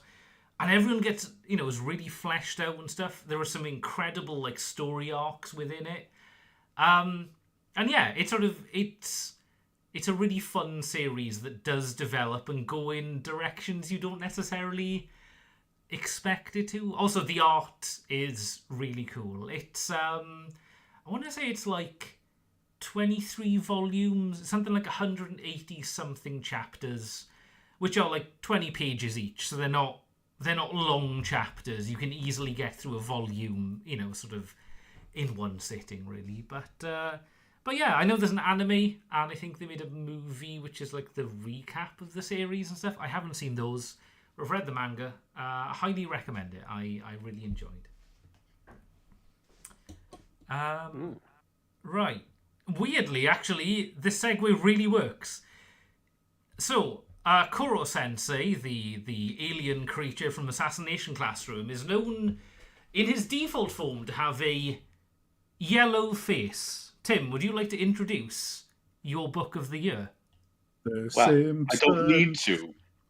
Yeah, my favourite book of the year is The Simpsons. I got the fucking comic, and I've been reading it all year. Did you guys ever read the Bongo comics back in the day? Those are kind of fun. Bongo, no. So, but Bongo are I think they do trading cards as well, but they had the official Simpsons and Futurama comic license. And I think they adapted some unused scripts and stuff from The Simpsons, but back in the day, they were actually genuinely quite good comics. They did feel like just an episode of the TV series. If you ever find a collection of them, they're kind of fun, Anyway, sorry, going back to your thing, Tim. So yes, the name of my book There you go. is Yellowface by R.F. Kang. There you go. I read this at the start of the year. I did read this, technically started reading it in 2024, but then I finished it in 2025. It's fine, yeah, it counts. I count things I start one year and finish the next as the second year, because that's when you have a conclusive view of things, Exactly. But yeah, it was a very interesting book. I found it in a charity shop, but I had briefly remember hearing about it as well because it caused a bit of a stir online. The general plot, it's kind of a satire in a way, but the general plot, it's a satire of kind of how would you describe it? It's kind of a satire of kind of cultural appropriation in a way, but also tackles it as a real subject as well. But what happens is this writer um, is over a friend's house who ends up choking on pancakes and dying. Oh. And she has this unwritten manuscript that she looks at while she's there. And she's always been jealous of this friend and how much she's achieved. She became this kind of really famous writer, and she's always struggled. So she takes the unwritten manuscript and publishes it as herself. The manuscript is a book about kind of Chinese laborers in the First World War. The main character is a white woman, and the friend who dies is an Asian woman, and she kind of publishes it as doesn't use her real name. She uses kind of an ambiguous name and gets into all sorts of trouble. Kind of loses her mind trying to keep up the charade that she wrote book, and it delves a lot into the kind of publication industry and how messed up it can be at times, and how her psychologically she just kind of breaks down carrying this massive secret. And it also kind of brings in a lot of how the internet sensationalizes things and how it kind of reacts and overblows certain things. And it was a very, very gripping read. You kind of get sucked in by this kind of over the top dramatic premise of, oh, she's publishing a book that isn't even hers, and then you kind of stay for the kind of She's biting into attitude deep. it has. Yeah. Yeah, you kind of stay for the kind of biting attitude it has towards. Is she a likable character, would you say? No. That is one of the interesting things about the book, is that the main character is, I think, meant to be very, very unlikable and unreliable, and often tells things in a way that make her out to be a better person than she is. And by the end of it, you end up just kind of like, why would you do that? Oh my, you disagree with almost every decision that she makes. But that kind of makes it even more of a compelling read, because you kind of want to see what absolute batshit thing she's going to do next. Yeah. Yeah, I think yeah, following reading characters who you don't, it's not even like you can enjoy a story, but you can still like dislike what they're doing, and but that's all the more that makes it more the gripping, I guess. Well, that's the thing. It kind of got rep for having this kind of unlikable main character. People are like, oh, I wouldn't have make the decision she made, and it feels like they missed the point. Yeah. Nice. Right, Dan, would you like to introduce your pick of book of 2025? Okay, so my book for this year is a series called Dragonlance. And it's a Dragonlance Chronicles. So it's it's a bit cheeky. It's 3 books in one. But what can I say? It's I really love this that's book. allowed. You Yeah. can. I think you picked Lord of the Rings maybe last year before, and Oh, yeah, I did. presuming Yeah. you didn't just read the Fellowship of the Rings, and presuming you read all 3. So Yeah. I think I read all 3. so long as it's a sequence or series. I mean, well, Assassination Classroom is literally 22 different separate books. I wouldn't have picked a particular volume. Volume 12 was pretty good, actually. Right, continue, Dan. Yeah. So the it's how would I like? It's a great book series. It's like if you if you love fantasy and D&D, I mean, this was a series that basically it started from D&D, this world, and then it the authors then Tracy Hickman and Margaret. Is it? Wait, I might have butchered their names, but Tracy Hickman and Margaret West. I'm just gonna go on and say. That's it. Just Thank off the top you. of my head, just straight off the dome. Yes. Yeah. Thank you. it was. I was listening to a podcast about them, and basically, some other writer was also writing this book, and basically they wrote the first book in less than 2 months and submitted Wow. it for approval by the I think TSR once owned D&D initially because it's gone through different hands over the Oh, of years. It's course. now owned Ah. by Wizard of the Coast. Mhm. But anyway, that said, but I think what it's a great fantasy series about the return of dragons, good versus evil, and but the characters are very what I love. I think what drew me in are the characters. It was these characters are like very uh rich. There's a lot of like layers to them.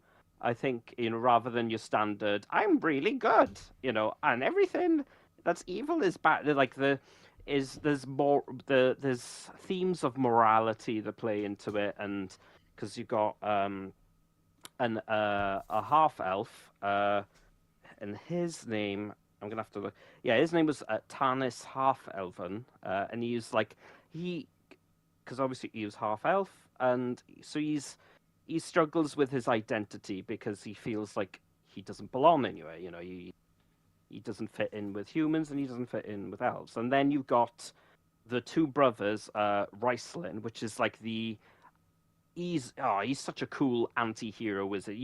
He's really horrible and dislikable, but you're just like, oh, I really like him. I don't know what it is, but he does things for himself, but he does, and his eyes are like hourglasses, Oh. which is really weird. And again, I was listening to a podcast. I'm like, why did you give it? And it was like, well, the guy who drew him just thought it was cool. So that's why Yeah. we added it in. I was like, okay, it was simple Yeah. as that, All you need. and then you got his brother who's like a loyal warrior brother, but it's the dynamics within those brothers are very interesting because his like his brother the wizard or the mage, sorry, Racelin is weaker, but he has more emotional control over his brother, and he's like this big, strong guy. So the dynamics between that relationship are very interesting. Um, and then you got Sturm Brightblade, which is like a paladin knight, and I think that's probably one of the inspirations for the paladin is this character. I think because he has an oath to his brotherhood of Salamnia. And then you got Flintfire Forge, which is a dwarf, and then you have Tasselhoff, who's a So this is another thing now. He's not a hobbit; he's a kender because of the rights of Tolkien and all this and that. They couldn't use hobbit; they used another word instead, kender. And then you've got a Gold Moon and Riverwind, and they're like one is a cleric and the other is a warrior.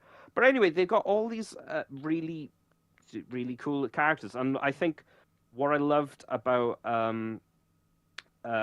these characters are they're fully fleshed out, and I mean, for an '80s book, I felt like the female characters were genuinely for its time, because a lot of fantasy things were very stereotypical, of how they were, treated and whatnot, very sort of outfits and all this and like that. Which, like, if you've read older fantasy books, some of them are quite, it's hard to read some of them because you're just like, oh god, this very.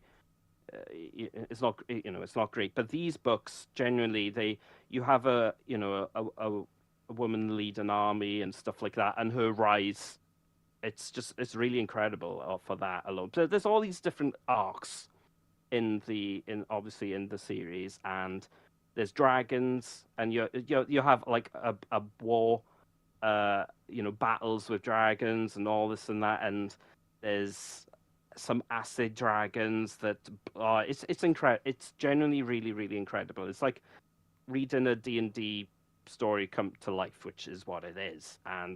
But not only is it like it's not just a generic thing where they're like, oh well, we got this franchise, we better do something with it.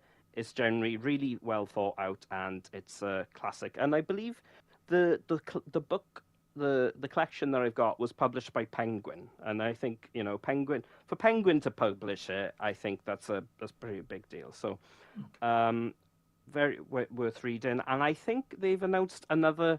Because I tried finding them in bookshops, and unfortunately they're really hard to get. These old books because some of them are out of print or they're just So I'm very glad that they're reissuing and I think with thanks to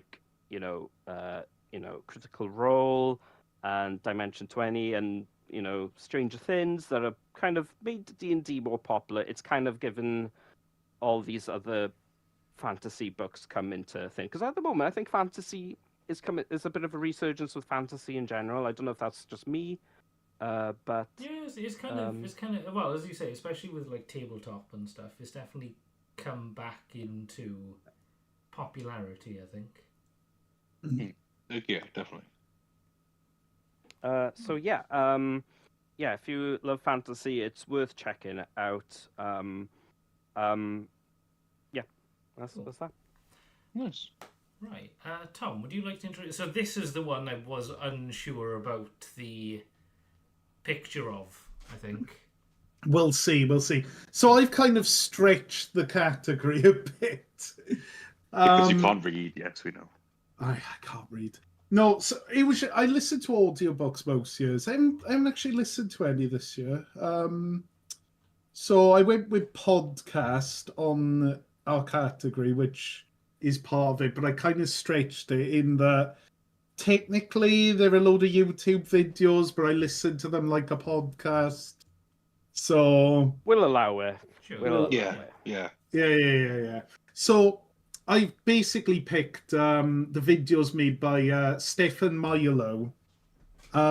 Basically, he's a YouTube paleoanthropologist.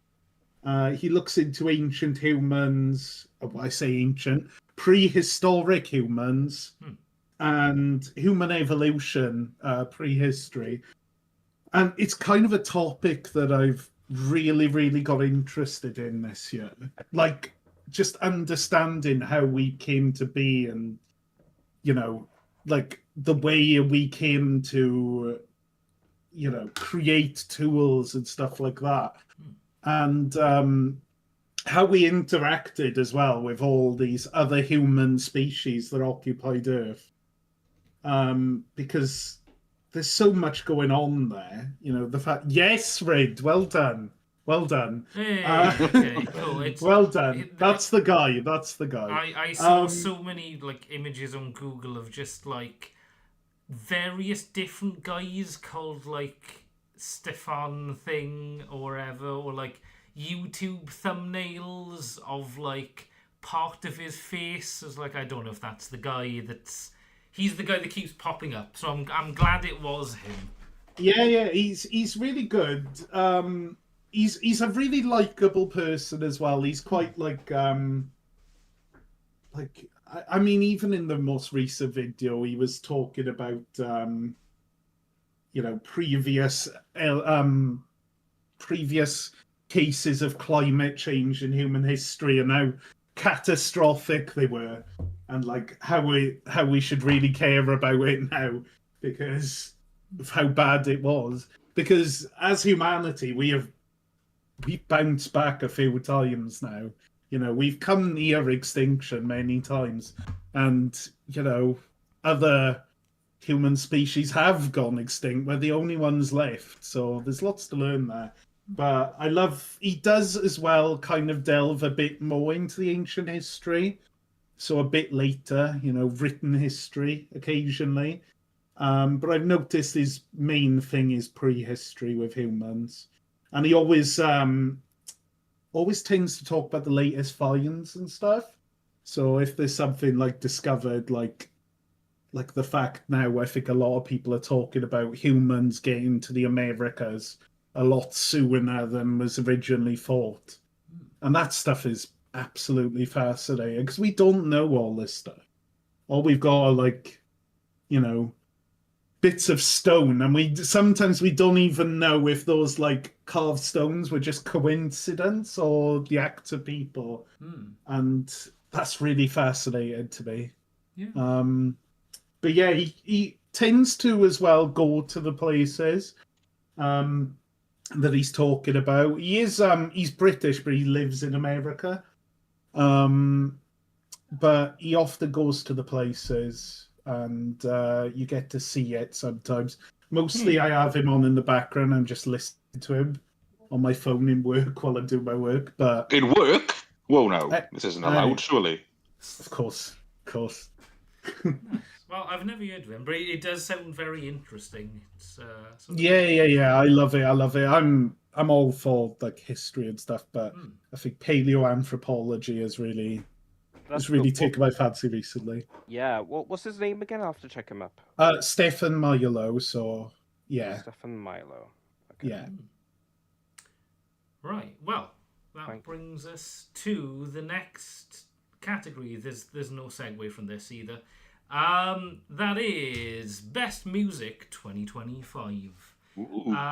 So again, I kind of kept this vague. I mean, all of us chose albums this year, actually. You know, occasionally, though, people will just choose a group or a band or an artist or something, or even a specific song. I think maybe not all of the albums of this year. I can't remember. But my one certainly was, and came out a few months ago. And that is Ego Death or a Bachelorette Party by Hayley Williams. So this is her third solo album. Chances are, if you recognise the name, it's probably from the fact that she was the lead singer for Paramore. I kind of say was because it's kind of up in the air. They are still going to bring out new Paramore music. I've decided in my head. I'm sure they are. It sounds like a catastrophe, but the good thing, even if that is the end of Paramore, she's been putting out some incredible stuff in the last few years. I want to say her first proper solo album, and not just singles, was in 2020, I think. But yeah, she's kind of struck a little bit on her own. I say a little bit because I think the first two albums especially were co-produced by basically most of the members of Paramore. So there wasn't too much difference there. This one, I think she's taken more of her own kind of path in producing it and stuff as well. But yeah, this is her third album, came out this year, and is really good. The style is definitely kind of different to Paramore, but also you can definitely feel the DNA, especially in lyric and songwriting and stuff. It's a little bit more all over the place in terms of style as well. This album especially does kind of range from more kind of softer ballads to almost kind of synthy 80s sounding things. There are over half a dozen, I'd say, songs that were stuck in my head for a month or two after listening to this.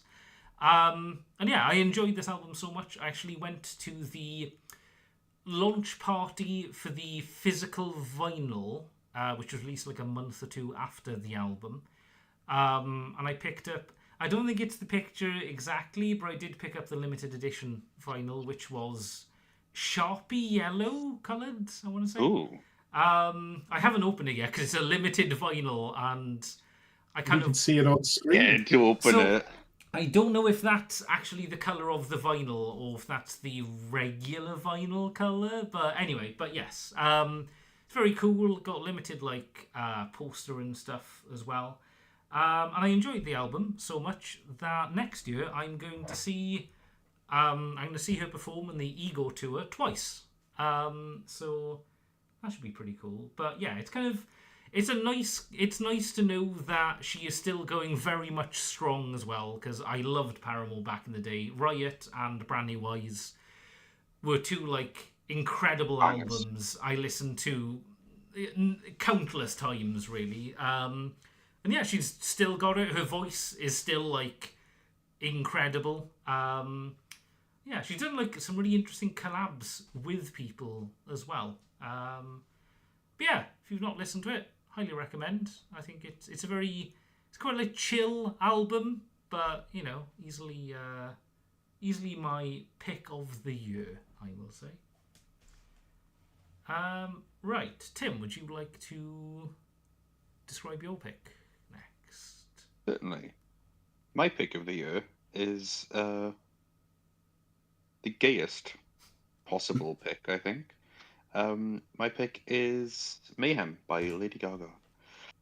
Um, what I was so happy about this album is that it felt like Lady Gaga doing what she does best. Because the last few years, maybe even decades, she's been branching out. She did that god awful Joker 2 movie. I did a whole album of just old timey jazz covers for that, and then had the whole jazz thing with what's his face. So it feels like the proper Lady Gaga that we know and love hasn't been around for a very long time. And then she comes out with this album this year, and it is just classic dark electronic pop. Every song is an absolute banger. I had the pleasure of going to see her perform it live back in October, and she, in a similar way to Hayley Williams, is just still going strong. Like her voice is there, her dancing is still there. She puts on a phenomenal show. The album felt like it had peaks, and most of the songs are quite upbeat and poppy, which I enjoyed. And there are the couple that are a bit more sullen, a bit more melancholic. They hit pretty hard as well. So overall, no bad songs on the album. My only qualm with it is that one of the songs does sound like it could have been sung by Taylor Swift. But I'll forgive her for it. It's a one small problem in an otherwise flawless album. Nice.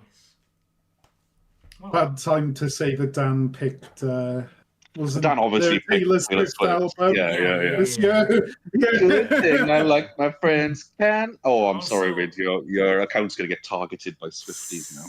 Also, I presume the album cover is correct. I hope so. Okay. I assume it will Let's be assume because it it's is.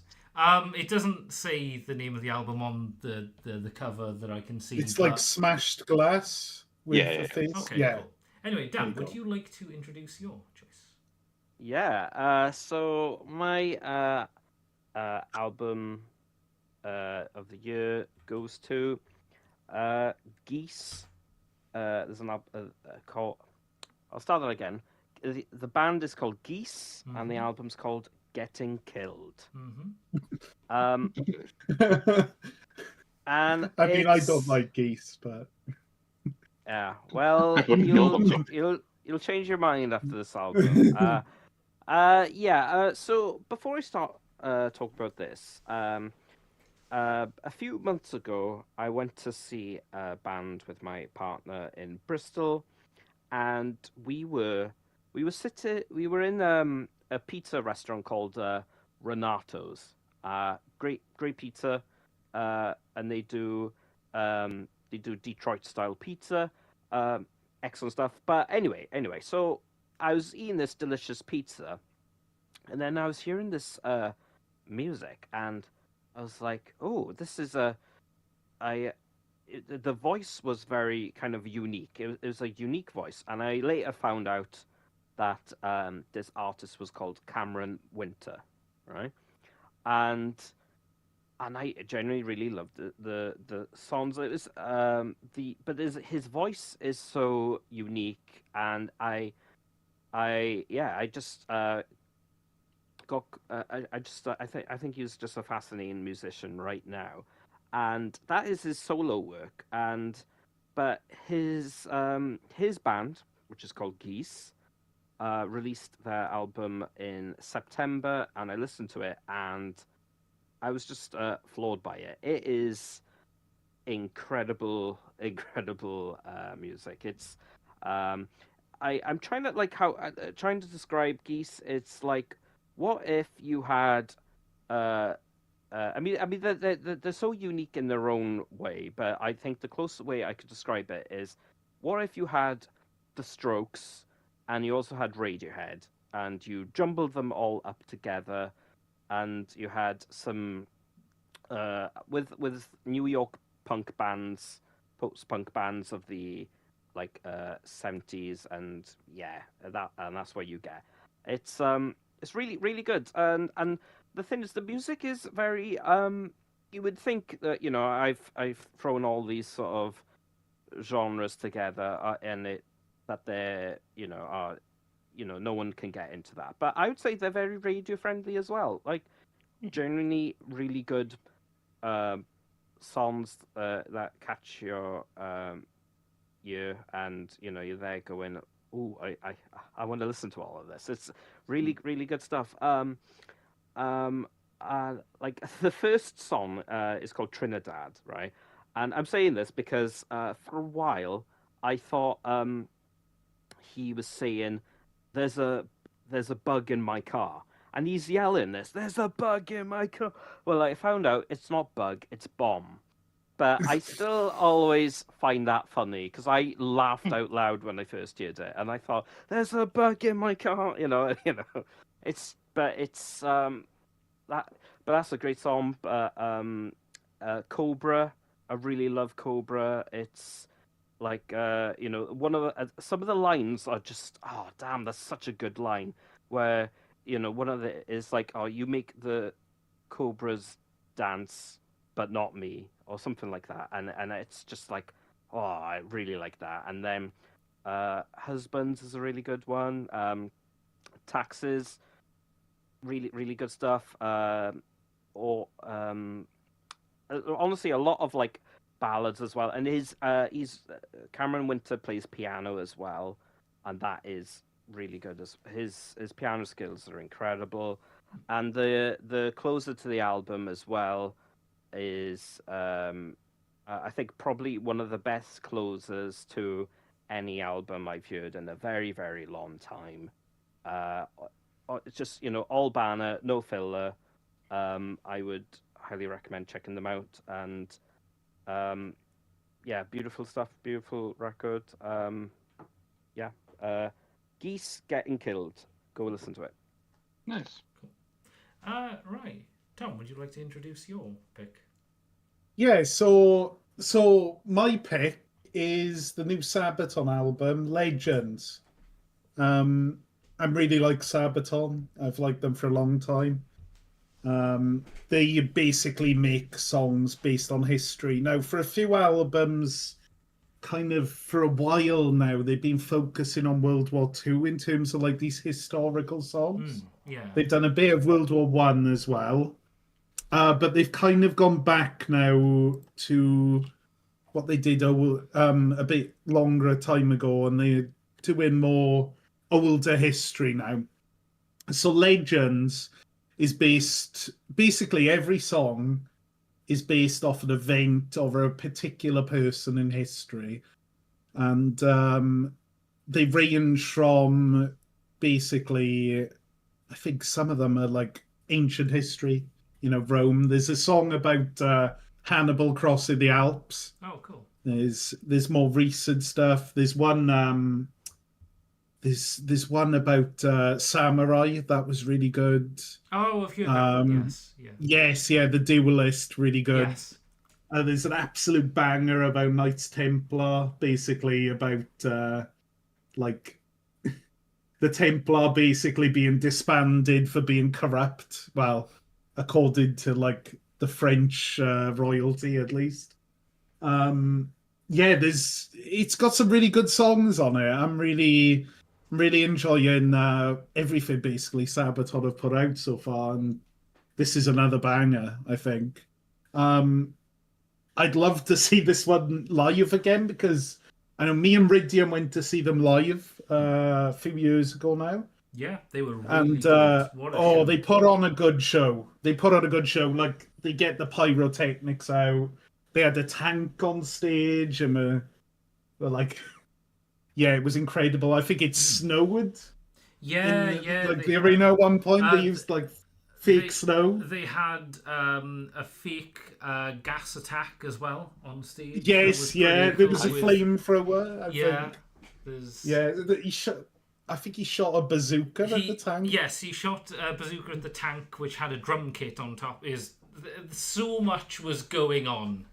Yeah, and I know, sadly, not seeing their most recent tour. It's a bit on my price range considering what I've done this year.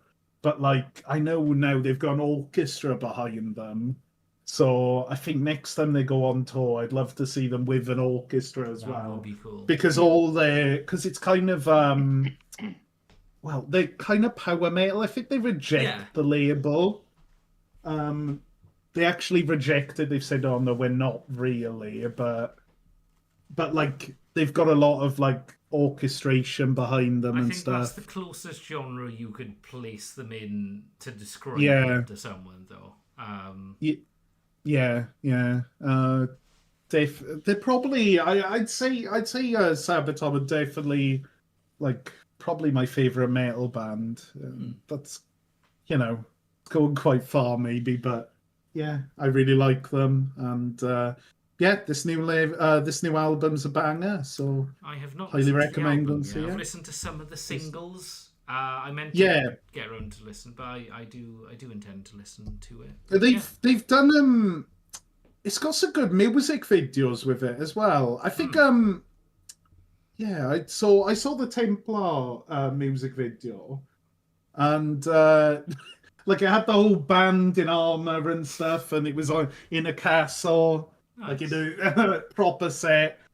They put a lot of they must put a lot of resources into those kind of elements of it, especially with their stage performance as well. But I haven't seen the other music videos yet, but I know there are a few more, so I should give them a watch at some point. Right, well, it is time now for our penultimate segment. And that We've gone quite quick this time. Kind of, yeah. I mean, I don't know how long we've been live, but I think 2 hours. 2 hours, yeah. So yes. So the penultimate section is our personal highlights from 2025. Now, luckily, actually, I didn't have to specify this. I mean, not that it was a major thing anyway, but all 4 of us went to Japan this year, so there's a decent chance that's going to come up a little bit. And I was going to ask everyone, like, maybe be a bit more specific than just we went to Japan this year. But as it shook out, everyone had different answers. I'm not going to spoil who had whatever answers, because we'll get onto that in a second. But that's interesting. Yeah, we all, I think, took away different things from the year, not just from the trip. But I am going to start. So, I don't have a specific description exactly for this. But I would say that my favourite part of Japan was kind of the everydayness of anime and games, basically. It's hard to describe, basically. So the picture normalization of it, the normal. I guess so, yeah. The picture I've chosen is specifically the Kotobukiya store we passed. Now, we were in Akihabara, which is the kind of nerd central of Tokyo, to be fair. But just the idea of passing a store with a giant screen with a HoloLive archive stream playing on it kind of just blew my mind. Obviously, for years, we've all been into like anime and games and stuff. And it was just super cool how casually you'd walk past a McDonald's and a shoe shop. And then you just see a store like filled with Pokemon stuff in the window and like a One Piece display, and that wasn't like the nerd shop of that area, because like 4 doors down it's like, oh cool, there's like the Precure girls are in the window of this store, and like, obviously, as a Japanese thing, it's going to be popular in Japan. But I don't know. That was definitely one of the highlights, I think, of the trip for me, is just how casually you'd see things you'd kind of love. Whereas obviously in the West, it's more, if you go to a city, there's a chance there's a shop or two with like things like that are kind of a bit more niche. But for the most part, it's, not so much. But I think with that, like, kind of just, like, it was everywhere, right? And it's funny you said McDonald's, and we didn't see it while we were there, but I know recently they had a Whole Alive cross promotion, and also they had a Hatsune Miku cross promotion. So even the big brands are doing it, And like, we were saying earlier, we went to Mr. Donut because they had a Pokemon collab, Mr. Donut. Now, it's not a thing over here, Mr. Donut, but it's like a massive donut chain in Japan. And like, there was loads of things like this. With their pondering. Ponderings are incredible, mate. The best thing ever. But I think the good thing about it as well, especially with the anime stuff, because it's so widespread and because it's just like part of, I don't know if I'd go as far, part of normal life, kind of. Kind of, yeah. I think anime in Japan, I'd say, would be the equivalent of, say, like Marvel or DC over here. In that, I don't think you'll see every single person. You won't see like the random 45-year-old man carrying, say, a Hatsune Miku bag. But you will see just people casually going about their day who'll have sort of a Gengar charm or something. Kind of like it's the equivalent of seeing the random person in town. It's like, oh, he's got a Batman shirt on. He's not like the Batman mega fan, but he's like, yeah, I like Batman. Sort of, it is that equivalent over there. It's super, it's pretty mainstream to the point that you wouldn't get funny looks from most people. Yeah, I was going to say, because it was widespread, I remember we went to some stores which sold figures which were second-hand.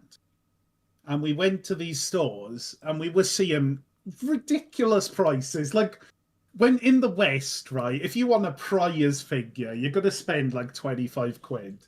We were seeing figures for like £5.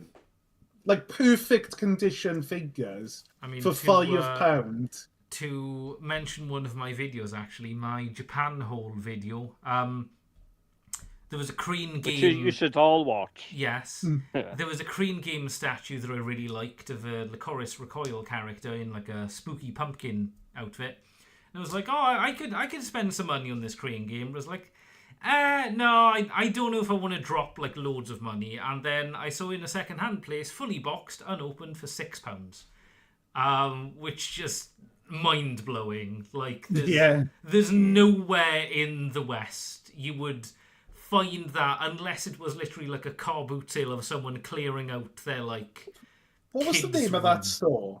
What was the name of that store? Lashin Bang. Lashin Bang, yeah. Go to Lashin Bang, guys. Honestly, Lashin Bang, I would argue, is cheaper than Mandarake, which is saying something because Mandarake is pretty well known. For Mandarake. Mandarake was fantastic though. Oh yeah, especially for the really old stuff. Yes, like I think that specifies more with like older, harder to find things. Whereas Lashin Bang, I think, is more like a second-hand, more current things. There's a lot of HoloLive merch, like Korean game things. I feel like it was a lot of like people winning prize figures and like, oh, I've won a prize figure. I got like 1 million at home because there's arcades on like every corner with crane machines. So there's a glut of figures. So people just resell them on because they play the games for fun. And they're just really easy to get. And it was great. It was great. On reflection, maybe one of my highlights was Lashin Bang. Just seeing the sheer amount of stuff you could get for so cheap. And I the think we went prices out to. there just. Did we go to like 3 of those? Yeah, I think so. Yeah. Really fun. Really fun. Right. Well, a smooth transition, all about weebs in Japan, into Tim's one, which is not a knob either. Tim, would you like to introduce your highlight of 2025? Yeah, I specifically didn't go for anything Japan related because I Understandable. knew that somebody else was going to bring it up. Yes, And absolutely. I don't want to Yes. double and go over things. So I've gone for a trip I took to the much closer place of London, specifically Brockwell Park, for the Mighty Hoopla Festival this year. Ooh, why isn't it For going? anyone who doesn't know what Mighty Hoopla Festival is, it is a wonderfully gay festival where it has a lot of noughties throwback acts and acts you may have forgotten about. Some highlights for me this year were Samantha Mumba, Kesha. I also enjoyed Jamelia. So it's a lot of bands that I definitely probably wouldn't go and pay to see on their own, but they when they're all together in a little festival like this, it was fantastic. The atmosphere was lovely. Everyone was kind of dressed in silly outfits, and I personally went as Shrek, which went down pretty well, and did have a couple of photos of my Shrek costume at the festival. It was lovely weather, absolutely beautiful, and the organization of the event as well was just fantastic. Like there were no issues with space or facilities, or I know that everywhere you looked there was a bar, so you had your options of drinks, and the queues were a million miles long, and just had an absolute blast of a time. Unfortunately, didn't manage to get tickets this year because they announced Lily Allen as the headliner, and everyone wants to go see Lily Allen at the moment. So I'm keeping my eye on resale tickets, but if they do come up, I'm going to go again this year and every year that I can because it was a fantastic time. Nice. Oh. I did not realize it was in London. I remember you mentioning going to it, but yeah. Samantha Mum, a lot of early 2000s. Yeah, lots of like acts that I wouldn't have thought were still going. Nice. Right, Dan, do you want to move smoothly from that into your choice? Good luck, because I can't think of a segue, but go for it. Yeah. I don't know if you can go as smooth as that. Yes. My highlight again of this year, much like Rid, was Japan. It was I don't know. It was just an incredible Of a lifetime. of a lifetime, and I think for me, I loved the culture out there, going to I think for me, I love Tokyo. I loved Shinjuku, going around there. That was incredible, but I think I loved Kyoto. There was something about Kyoto that was less hustle and bustle of Tokyo and more calm and more serene, and you'd see people just go, doing their day, going doing their life, basically going on bikes and just seeing geishas around, and it was just really peaceful and tranquil. And I think the highlight, which I think everybody knows. I mean, I loved going. I mean, the climbing the mountain in Ari. That was, for me. That was a bucket list of mine, and I'm glad I did that. But I think the actual highlight of the trip was, going down the Oi River. That was something that was almost spiritual. A peak day. That was It was. That was one of the highlights of the entire trip for me, definitely. We walked down this street. We got off the train. We walked down the street, and it looked lovely. We got to the end, and we come up to this bridge on this river, and it's like a portrait. Like, it genuinely looks like a portrait. It was ridiculous. We just come out to this bridge. We're like, what the fuck? Because it was Like- autumn as well, the color of the leaves on the trees, they were like some green, some brown, some yellow, and it just made it look beautiful. Like you We- said, we like s- straight out of a painting. We see this and we're like, what the fuck? Because we're heading over that bridge to go to like a monkey. Basically, there's monkeys living on the hill, Japanese macaques. So Yeah. we cross this bridge, we go up there, we see these amazing monkeys. Rid gets an amazing picture with them. I do, yeah. yeah. Sorry, I didn't prepare too many photos just because I didn't want to deluge the thing with. We see these amazing like monkeys, and then we come down. And Tim earlier in the day was saying, "Oh, I'm having trouble booking this boat." But we go over to this thing, and how much was it? Like less than 20 quid. It was like 15 It was or something. each. 1,500 yen. Oh, so it is- was £7.50 each. It was, yeah, if Dude, that. cheap. Like most it things was- were, aren't there? Yeah.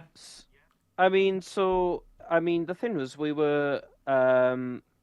managed to sort that, and then in the meantime, we had some food, and I remember I think the food was, I mean, I could talk about all day the food. I think the food in general is Oof. so cheap out there. Yeah. It's you can get so much for 1,000 yen over there. It's insane. But I remember going up and grabbing a crab stick. And the thing is, it's a crab stick. I'm pretty sure it was a spider crab leg, and just put Proper onto... crab, not imitation as well. Yes. Like No, and it was straight full off on. the crab. Yeah, and it was full on meaty. It was like, yeah. I mean, it's a weird thing to describe a crab, but it was generally very meaty fish. It was the meatiest fish I've ever had, and and that was amazing. It was, and yeah, going along this river, we went on it, and he ferried us. It was like across. a covered boat when we were sat on a carpet on the boat, weren't we? But the Got highlight. lucky and to had me- it to ourselves as well, because they seated more, but we were the only ones on that trip. yeah, Yeah, it was yeah, just we- the I mean, four of us. We was the unintentionally four of us. got a private boat tour. But my favorite bit was, we're just relaxing, enjoying the views, and then he turns around then, because we go about a kilometer down this river, and then he goes on the way back, and then we see this boat come by, and then we're thinking, hang on a sec, that boat's gonna hit us. No, they know we're here, right? Oh no, they're hitting us, and then they come in, and then they're like, "Oh hey, what do you want?" And they're there, and they got like sizzling meats, like thins on They skewers, rope up They to got- us. Yeah. Yeah. and cans of beer and pop and what have you. It was And it was cheap. surreal. Like It was cheap. Oh yeah, very reasonably priced. Like you think because like, oh, this is peak tourist thing, it'd be no. No. It really was like cheaper than stuff here. Which And is then that was incredible. And then we finished that boat trip, and we had matcha ice cream, and it was that was pretty much a perfect day. Yeah. yeah, agreed. 100%. We went to a bamboo forest afterwards then, didn't we? Oh And, yeah. It was the same day. Yeah. Yeah. Wow. Well, we'll move directly on to Tom's one then, I guess, which is a specific account of Japan as well. Yeah. So I picked another one. I had a feeling someone would pick that, but I had another one as well that was very special to me and probably the best night out I've had in my life.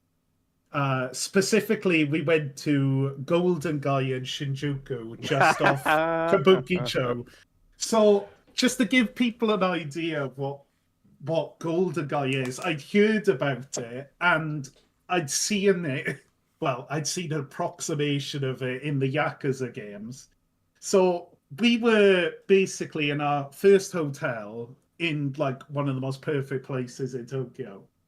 I didn't realize how close we were to Kabukicho, which is the basis for the Yakuza game. So we kind of like had like a pilgrimage on the day. Yeah. We went to a batting ring.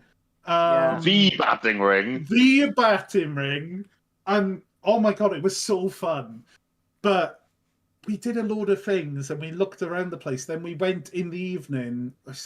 We realized how close we were to Kabukicho, to Golden Guy. So we went there. So Golden Guy is like, I think it was 200 plus tiny bars in a very tight space, right? And basically you go into one bar and you filled the bar between the four of us. You know, there might be room for a couple others, but most bars you could see we fill them. And you go in and you basically pay. I think most places had kind of a charge. A cover charge, and you could pay for unlimited drinks in a lot of places, but then other places were like you pay for the individual drinks. But I remember the last one we ended up in, and sorry, Rig, you didn't come to this one. We meet this guy behind the bar, nicest fucking guy ever, right? He's like, yeah, he was great. He's fluent in English. I thought he was American. He was American who'd come over at first, or he'd been in America. But no, he'd never left the country. He's from Hokkaido. Yeah, he's from Hokkaido, and he lives in Tokyo now. And there was like all these mysterious bottles on the bar. One of them had a snake in. One of them had fucking Japanese murder hornets in. Which I saw one of those in the flesh. Fucking terrifying. The hill. Yeah. But these were in a like bottle. And this guy's telling us about his life story, because in these little bars, I think the best thing about them, because of the close proximity, you're talking to the bar staff. It's a real social experience. And I know when we were in that last bar, there was some other people that came. I think there was this Korean girl and there was this Japanese guy, and they were communicating in English as like an intermediary language. And just, you speak to so many people. And I think genuinely, the nightlife culture in Japan is second to none. Second to none. It's just, I felt like I could come out of my shell. It forces you into social interactions, but like in a very positive way. There isn't like kind of loutism and people being really boisterous, you know. It's all just that bravado is gone. All the bravado is just genuine interactions. I remember we went to one bar, and this was in Osaka, and I spoke to the bar staff there. I wasn't with you guys. This was in like a cosplay bar, and I was talking about, you know, she was like, yeah, Japanese people are shy, but when we drink, we really come out of our shells a lot. And yeah, I felt really safe being out. I felt like I could come out of my shell. The kind of community feels like it's looking after you, didn't it? Like that one bar I went to with the cover charge, which included soup. They just made a soup and came and gave us soup. Yeah, so delicious. I'd like to think that Ridin uses the picture of just my injuries for the picture. No, sadly, I asked Tom to provide a picture. It's just this street photo, I'm afraid. But all the bars were like, a load of them have themes and stuff as well. Like, honestly, I want to go back to Japan, right? And I think my second trip, I'm going to go to different places, but Golden Guy is going to be on the agenda again, definitely. It's like the first place I've been where I did go out to bars alone as well. Like, I felt like I could go out alone and still have a good experience. And I don't even drink. So as a non-drinker, because there's so many places in the UK, and you go there, and people are like, "Oh, you can only go there if you're really pissed. Like that's the only way you could enjoy it." But I'm a solo person going out to these bars alone and not drinking and still having a whale of a time. I think we went to one bar and Reed, you were like belting karaoke there, and we were all Yeah. like in front of other people. Anime Bar Secret Garden. Oh yeah! Shout out to Anime Bar Secret Garden in Osaka as well. Amazing. I'm gonna do a quick shout out to the Milk Bar in Osaka. Rid and I went there, and very nice. It was very jazzy. They're playing Sade. We had old-fashioned whiskies. It was incredible. Great country and great nightlife.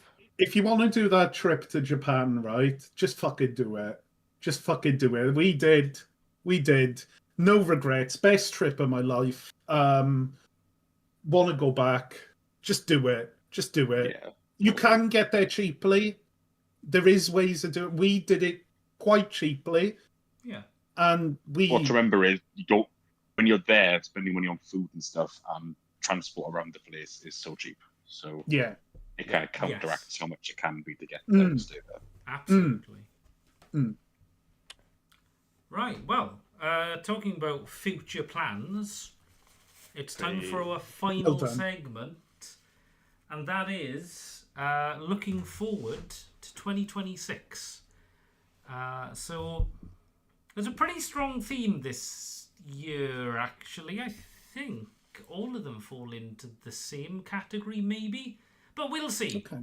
Anyway, the first one is my pick.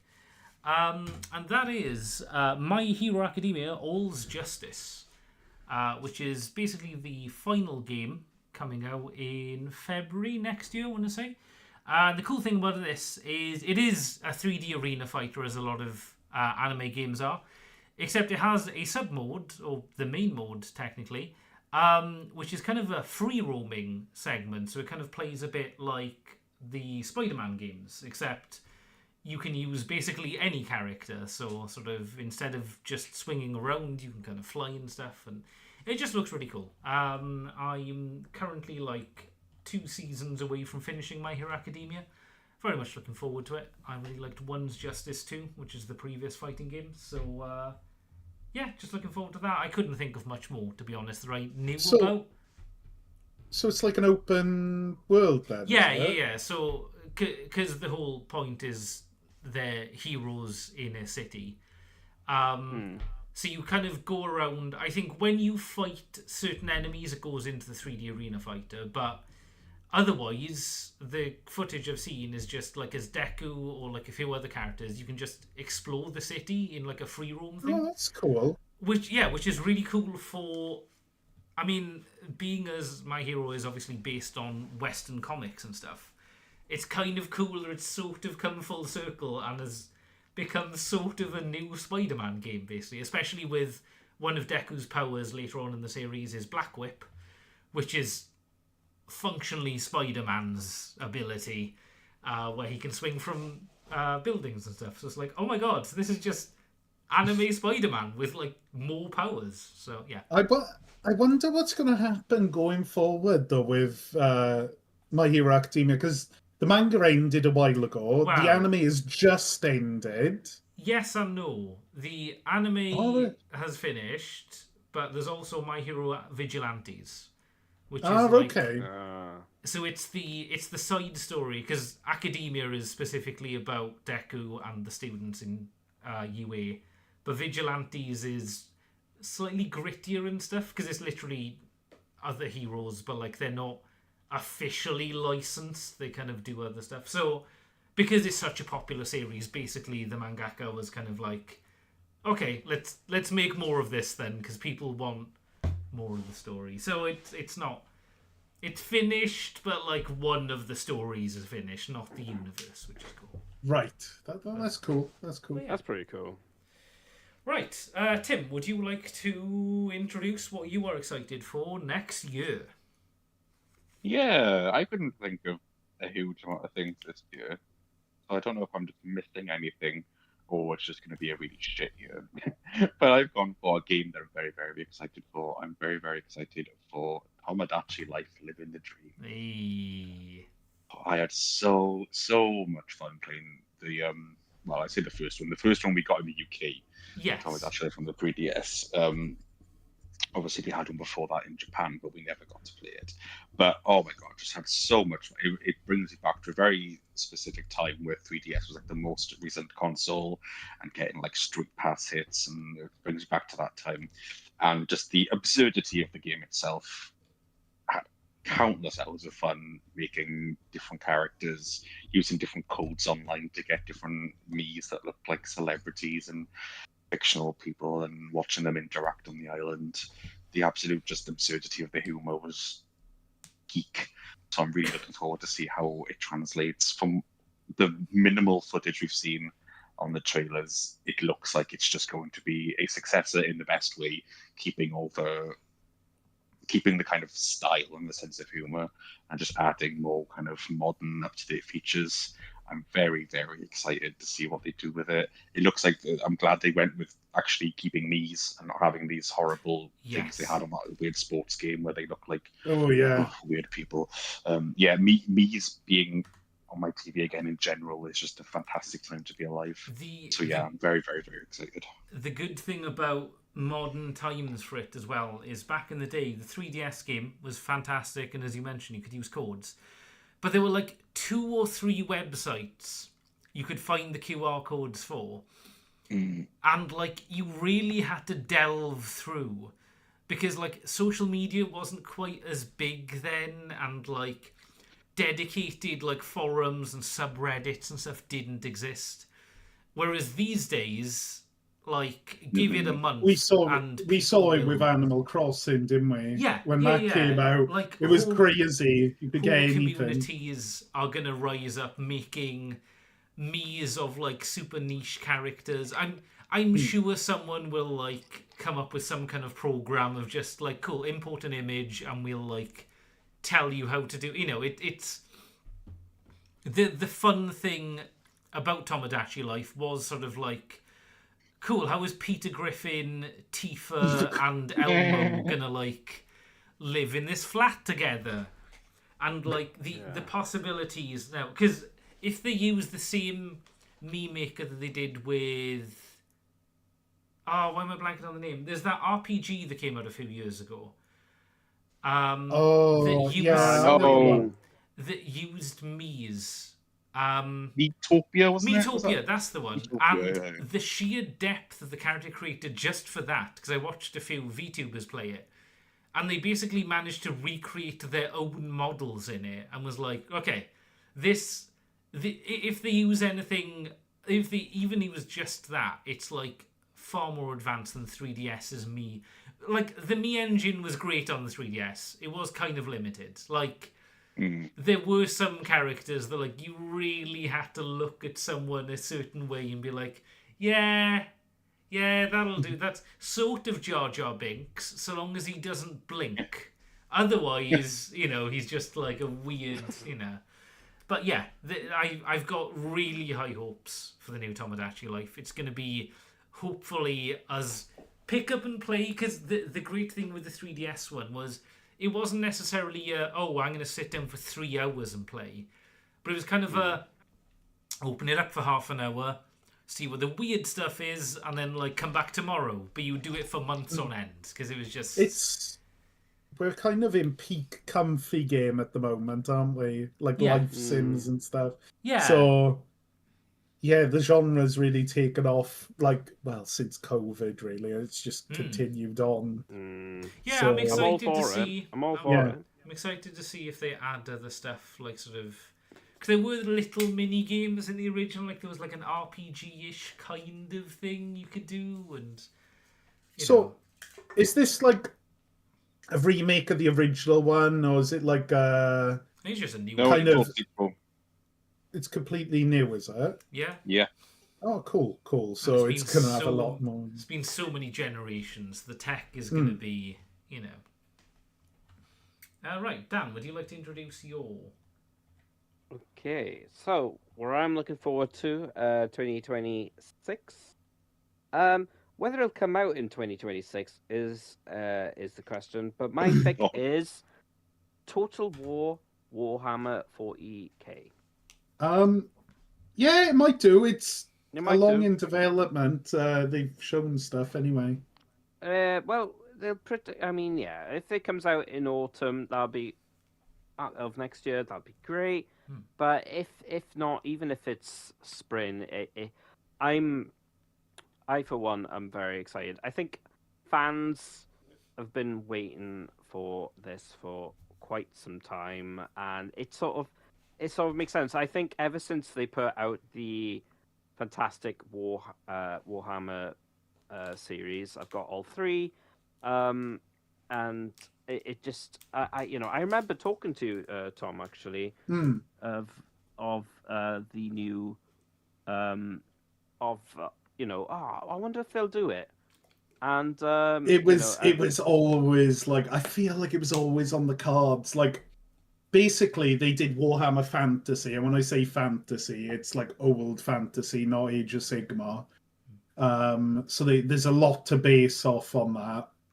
And they made 3 games. Basically, with every game you combined, they made a huge combined map on the 3rd game. And for each game, they added more and more factions and more as DLC and whatnot. In the end, they were, oh God, I don't even know how many factions there are. Now, we saw the trailer for this, and at the moment, it looks like orcs. I think I saw Eldar, and obviously, yeah, there's the Space Imperium Marine, of Man, there's Space Marines, yeah, and there's Imperium Astra, Guard. yeah, So at the moment, there's lots of scope where they could go with this in the future.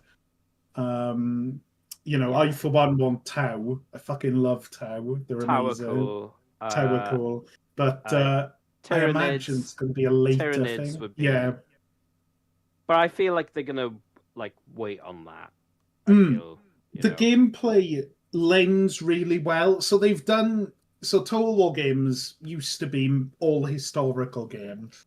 But Warhammer Fantasy was the first one that they did, which wasn't Mm, based off history and was a fantasy game.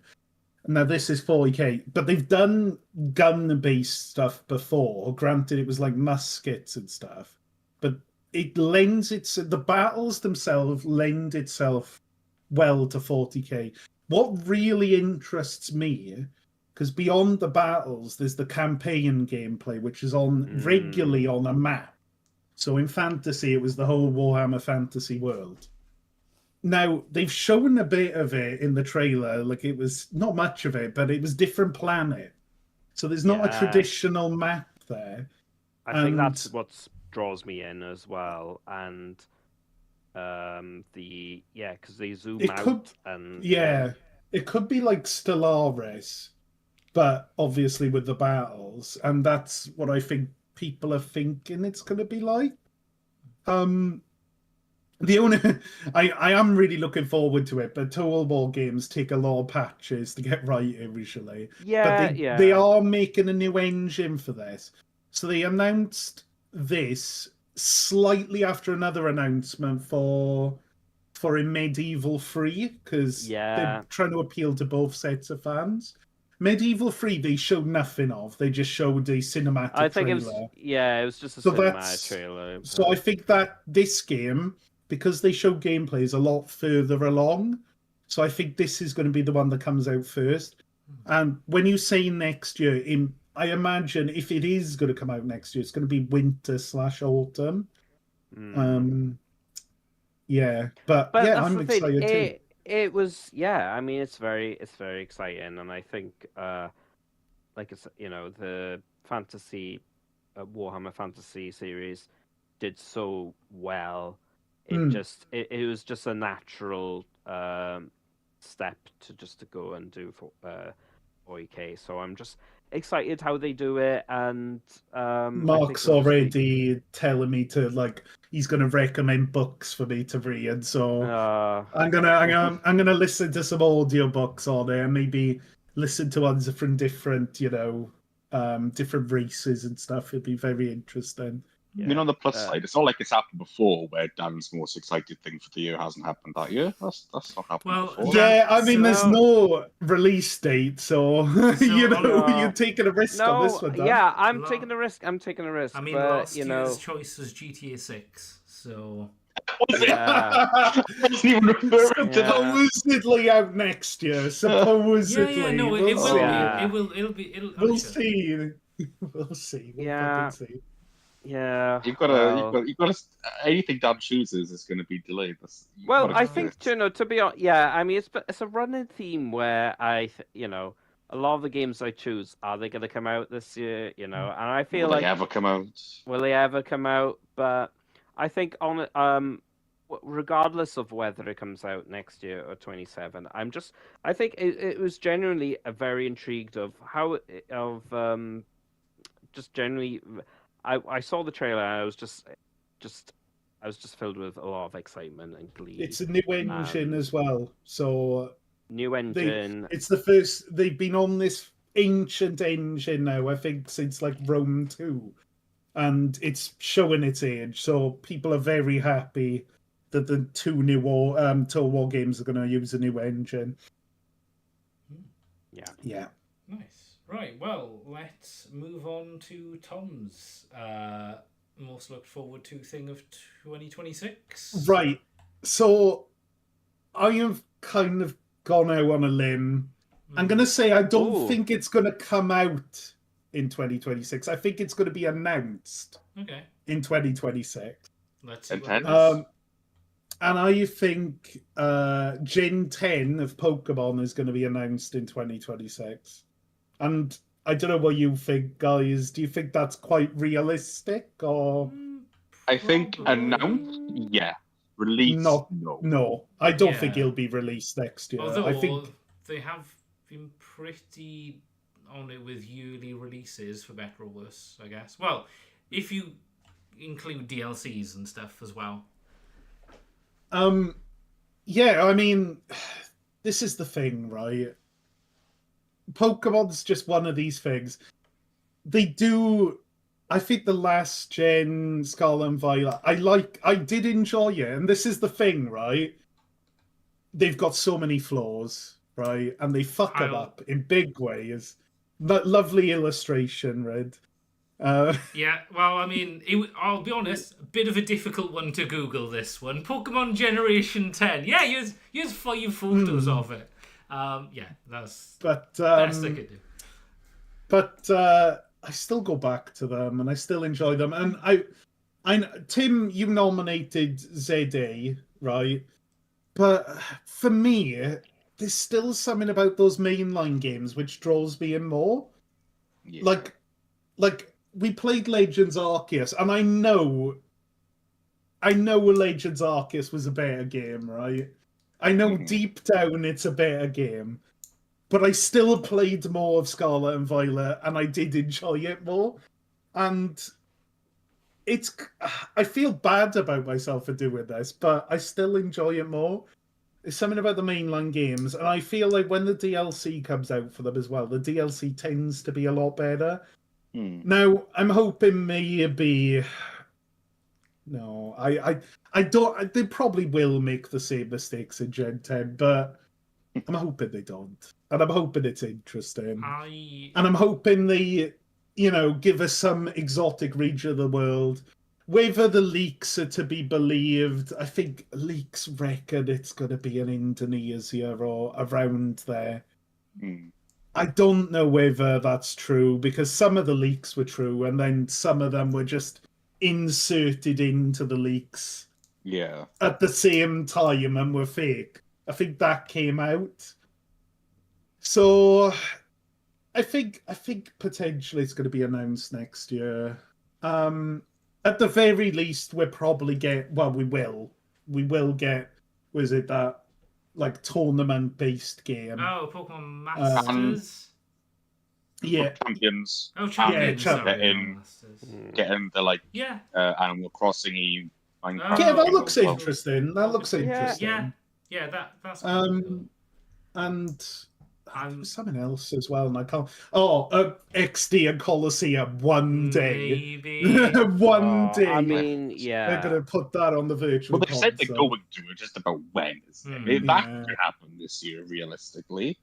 Yeah. Well, I imagine if I was to put money down, it probably is going to happen next year. Like, Yeah. like early next year, probably. Like, Yeah, we know Yeah. it's coming, so yeah, that They- makes sense. there's already been a load of games that they pre-announced come out in because there was like a carousel of games they said were coming out soon, didn't they? Yes, On exactly. the GameCube, and a load of them have come out, but these two haven't. But they're coming. A Coliseum 3 would just be. Well, they're kind of doing it with Yeah. Champions, aren't they? Yeah. But they're not making it a story-based game. I'd love. Yeah, I think I Champions is almost going to be kind of small gone. It's going to be their competition for it is kind of like, okay, let's just, yeah. I'm definitely gonna. What would you? I'm gonna hold off. Maybe for a few months, if and when Gen 10 comes out. 'Cause I'll be honest, I don't blame you. I'll be honest. Violet I played.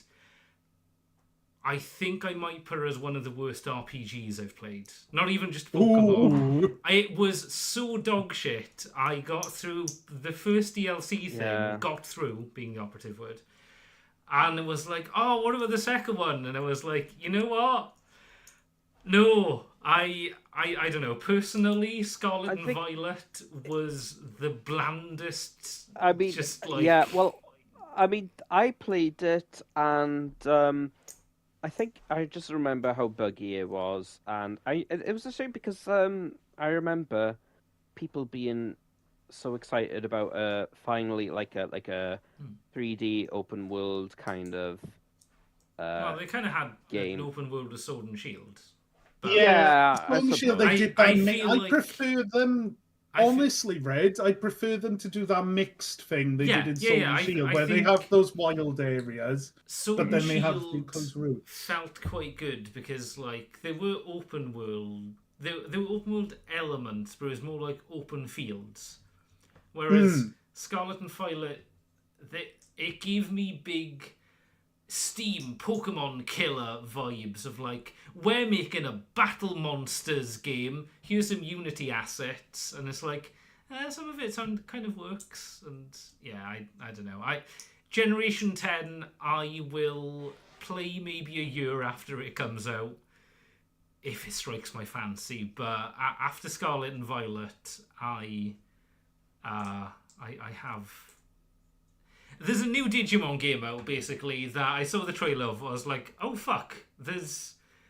If I had to make the decision, there's no thing. So I'm personally burnt on the series. I mean, I'm happy to be proven wrong. I'm more than open to the idea of Generation 10 being like, cool, right, we've sat down, everything's, we've actually like thing, but yeah.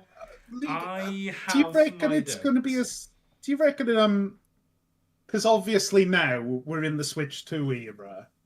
The last game was multi-plat, but was announced as multi-plat later after the Switch 2 announcement. This one is probably going to be single-plat Switch 2. Yeah. Which. I mean, I'm honestly, this is cope. This is full-on cope at this point, but that might be something that improves it. I think, at the very least, Champions is going to be a solid game, because I think going forward, that's going to be their foundation for battle mechanics, like, which I think also kind of implies, I think the intention is Champions is going to be what everyone plays competitively for Pokemon battling in the future. And I think the mainline games are going to stray further away from that and become more like the Legends game. I mean, even Scarlet and Violet had like... It was like 60% of it was just like, do the auto battle. You don't want to battle in a Pokemon game, do you? And it's like, oh, okay, well, sure, no, just let's make that auto then. Okay, let's just get through the game as quick as we can, I suppose. But yeah, That is my prediction. I think Gen 10 is going to embrace the Legends battle kind of system. Would you say? I don't know. I don't know. Would you say? Would you guys say on balance, there's probably going to be announced this year? Yeah. Oh yeah, no. Yeah. I can see them announcing it. Summer, I when reckon. did Scarlet and Violet came out? What was it? 2020? God no, like 2023, wasn't it? 2020 was like Sword and Shield. Oh, you're right. Yeah, it was 2 years ago. Okay, I don't know. On reflection, then It could realistically come out. They do like pumping them out. But I'm thinking more realistic. I don't think it'll come out. I'm not even sure they'd announce a generation. I think Pokemon Day 2026 is maybe if any time that's probably when they'll actually announce it. because 96 when it came out in Japan, isn't it? So they're gonna do a big. Is it 30th anniversary this year? No. Yeah, because wasn't 2020 the 25th? Because that was there you go. That was the big year where sort of like we got all the collection things. There was the sets and stuff. So I want to say 1996 is Japanese release for Green and Red. So it's going to be the quote unquote 30th. So okay, on reflection, then yes, Generation 10 will be announced next year. Yeah, so they've got to. A mixed, a mixed reception.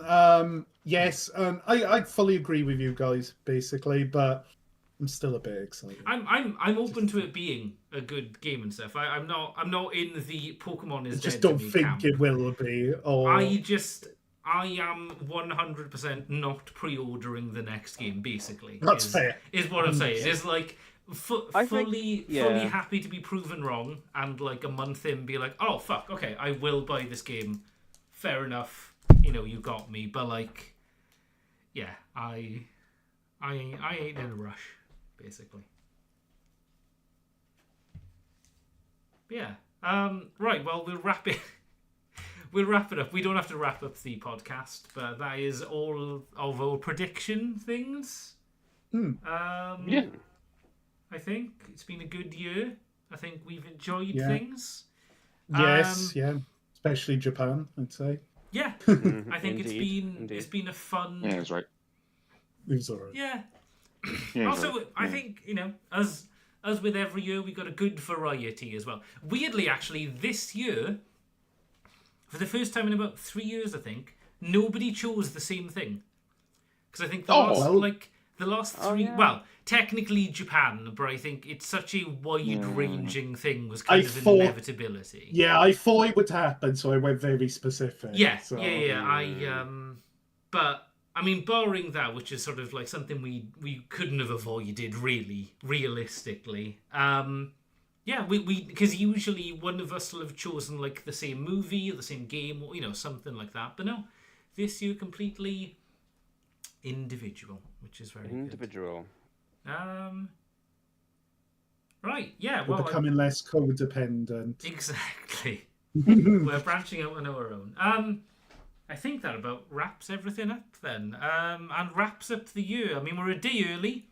It is New Year's Eve tomorrow, not today. But, as always, thank you very much. Something could happen. Yeah. I mean, I don't plan on streaming tomorrow. I might try and stream a bit more next year. But it's also one of those things that I don't like setting myself a sort of... Set yourself and then to fall, yeah, I guess. Yeah, and it also kind of feels like one of those things. I don't like schedules just because it's kind of... It turns whatever I stream into feeling more like an agreement. Not a job, but like something I have to do. I appreciate the spontaneity. Apart from these wrap-ups are always fun and always at the end of the year. Traditional. Yeah, of course. This is the 5th How long have year. we been... It's the 5th year of Fifth. TalkToise. Okay. Wow. So we started it during COVID then? 2020? Basically. Yeah. Oh, as far as I'm aware, I don't think we did 2019 because I want to say I began this after I moved out on my own. Yeah, I think there you go. I think COVID brought us together in big ways, you know. Yeah, so, thank you, COVID. Cemented us. To a Yeah. certain It was extent. good. Honestly, on overall, I'm glad it happened. There you go. So if you'd like to quote me on that, just 5 more years. yeah. Well, yeah. I mean, hey, 10th year anniversary. We'll look back on how we were 10 years ago, and we'll compare. We could do our best TalkToise of the last decade. There you go. Ooh. Be the new category. Yeah, Meta. yeah, exactly. Yeah, everyone rewatch. Well, actually, my thing would be if we were doing it, we'd pick the decade, so it'll be. Ooh, that's an idea. We pick our favorite decade. No. He No, means we no. pick our favorite thing of the 20s. Oh, right. Okay, right. Got you. Maybe that could be Okay. an extra. Yeah. We could If we even make it to 2029, exactly. you know, We could all. Yeah. Oh well. I mean, hey, touch wood. Never know. Fingers crossed. Yeah. We'll do a separate 10th year anniversary thing of best of the decade. But yeah. You heard it here, folks. If you guys have missed out on any of these 3-hour long podcasts, I'll have a playlist. So if you wanna listen back, feel free to. You don't have to. Some fine wine in there and some milk. Yeah. I'd say in terms of aging. So Well, exactly. It's Enjoy. but that's time for you. But yeah. As always, thank you if you've got this far. And thank you guys for joining me for yet another year of reflections and fun and other, etc. other empty platitudes that I'd like to make. Just the end of the year and this tradition to give some kind of fucking positive spin on stuff. I don't know. Right, well, there you go. On that note, then, thank you guys very much for watching. I will be making more videos in the future. Maybe some more podcasty things. I don't know. Again, what's the point of a schedule? We could all be dead tomorrow. Right, see you guys again. Goodbye.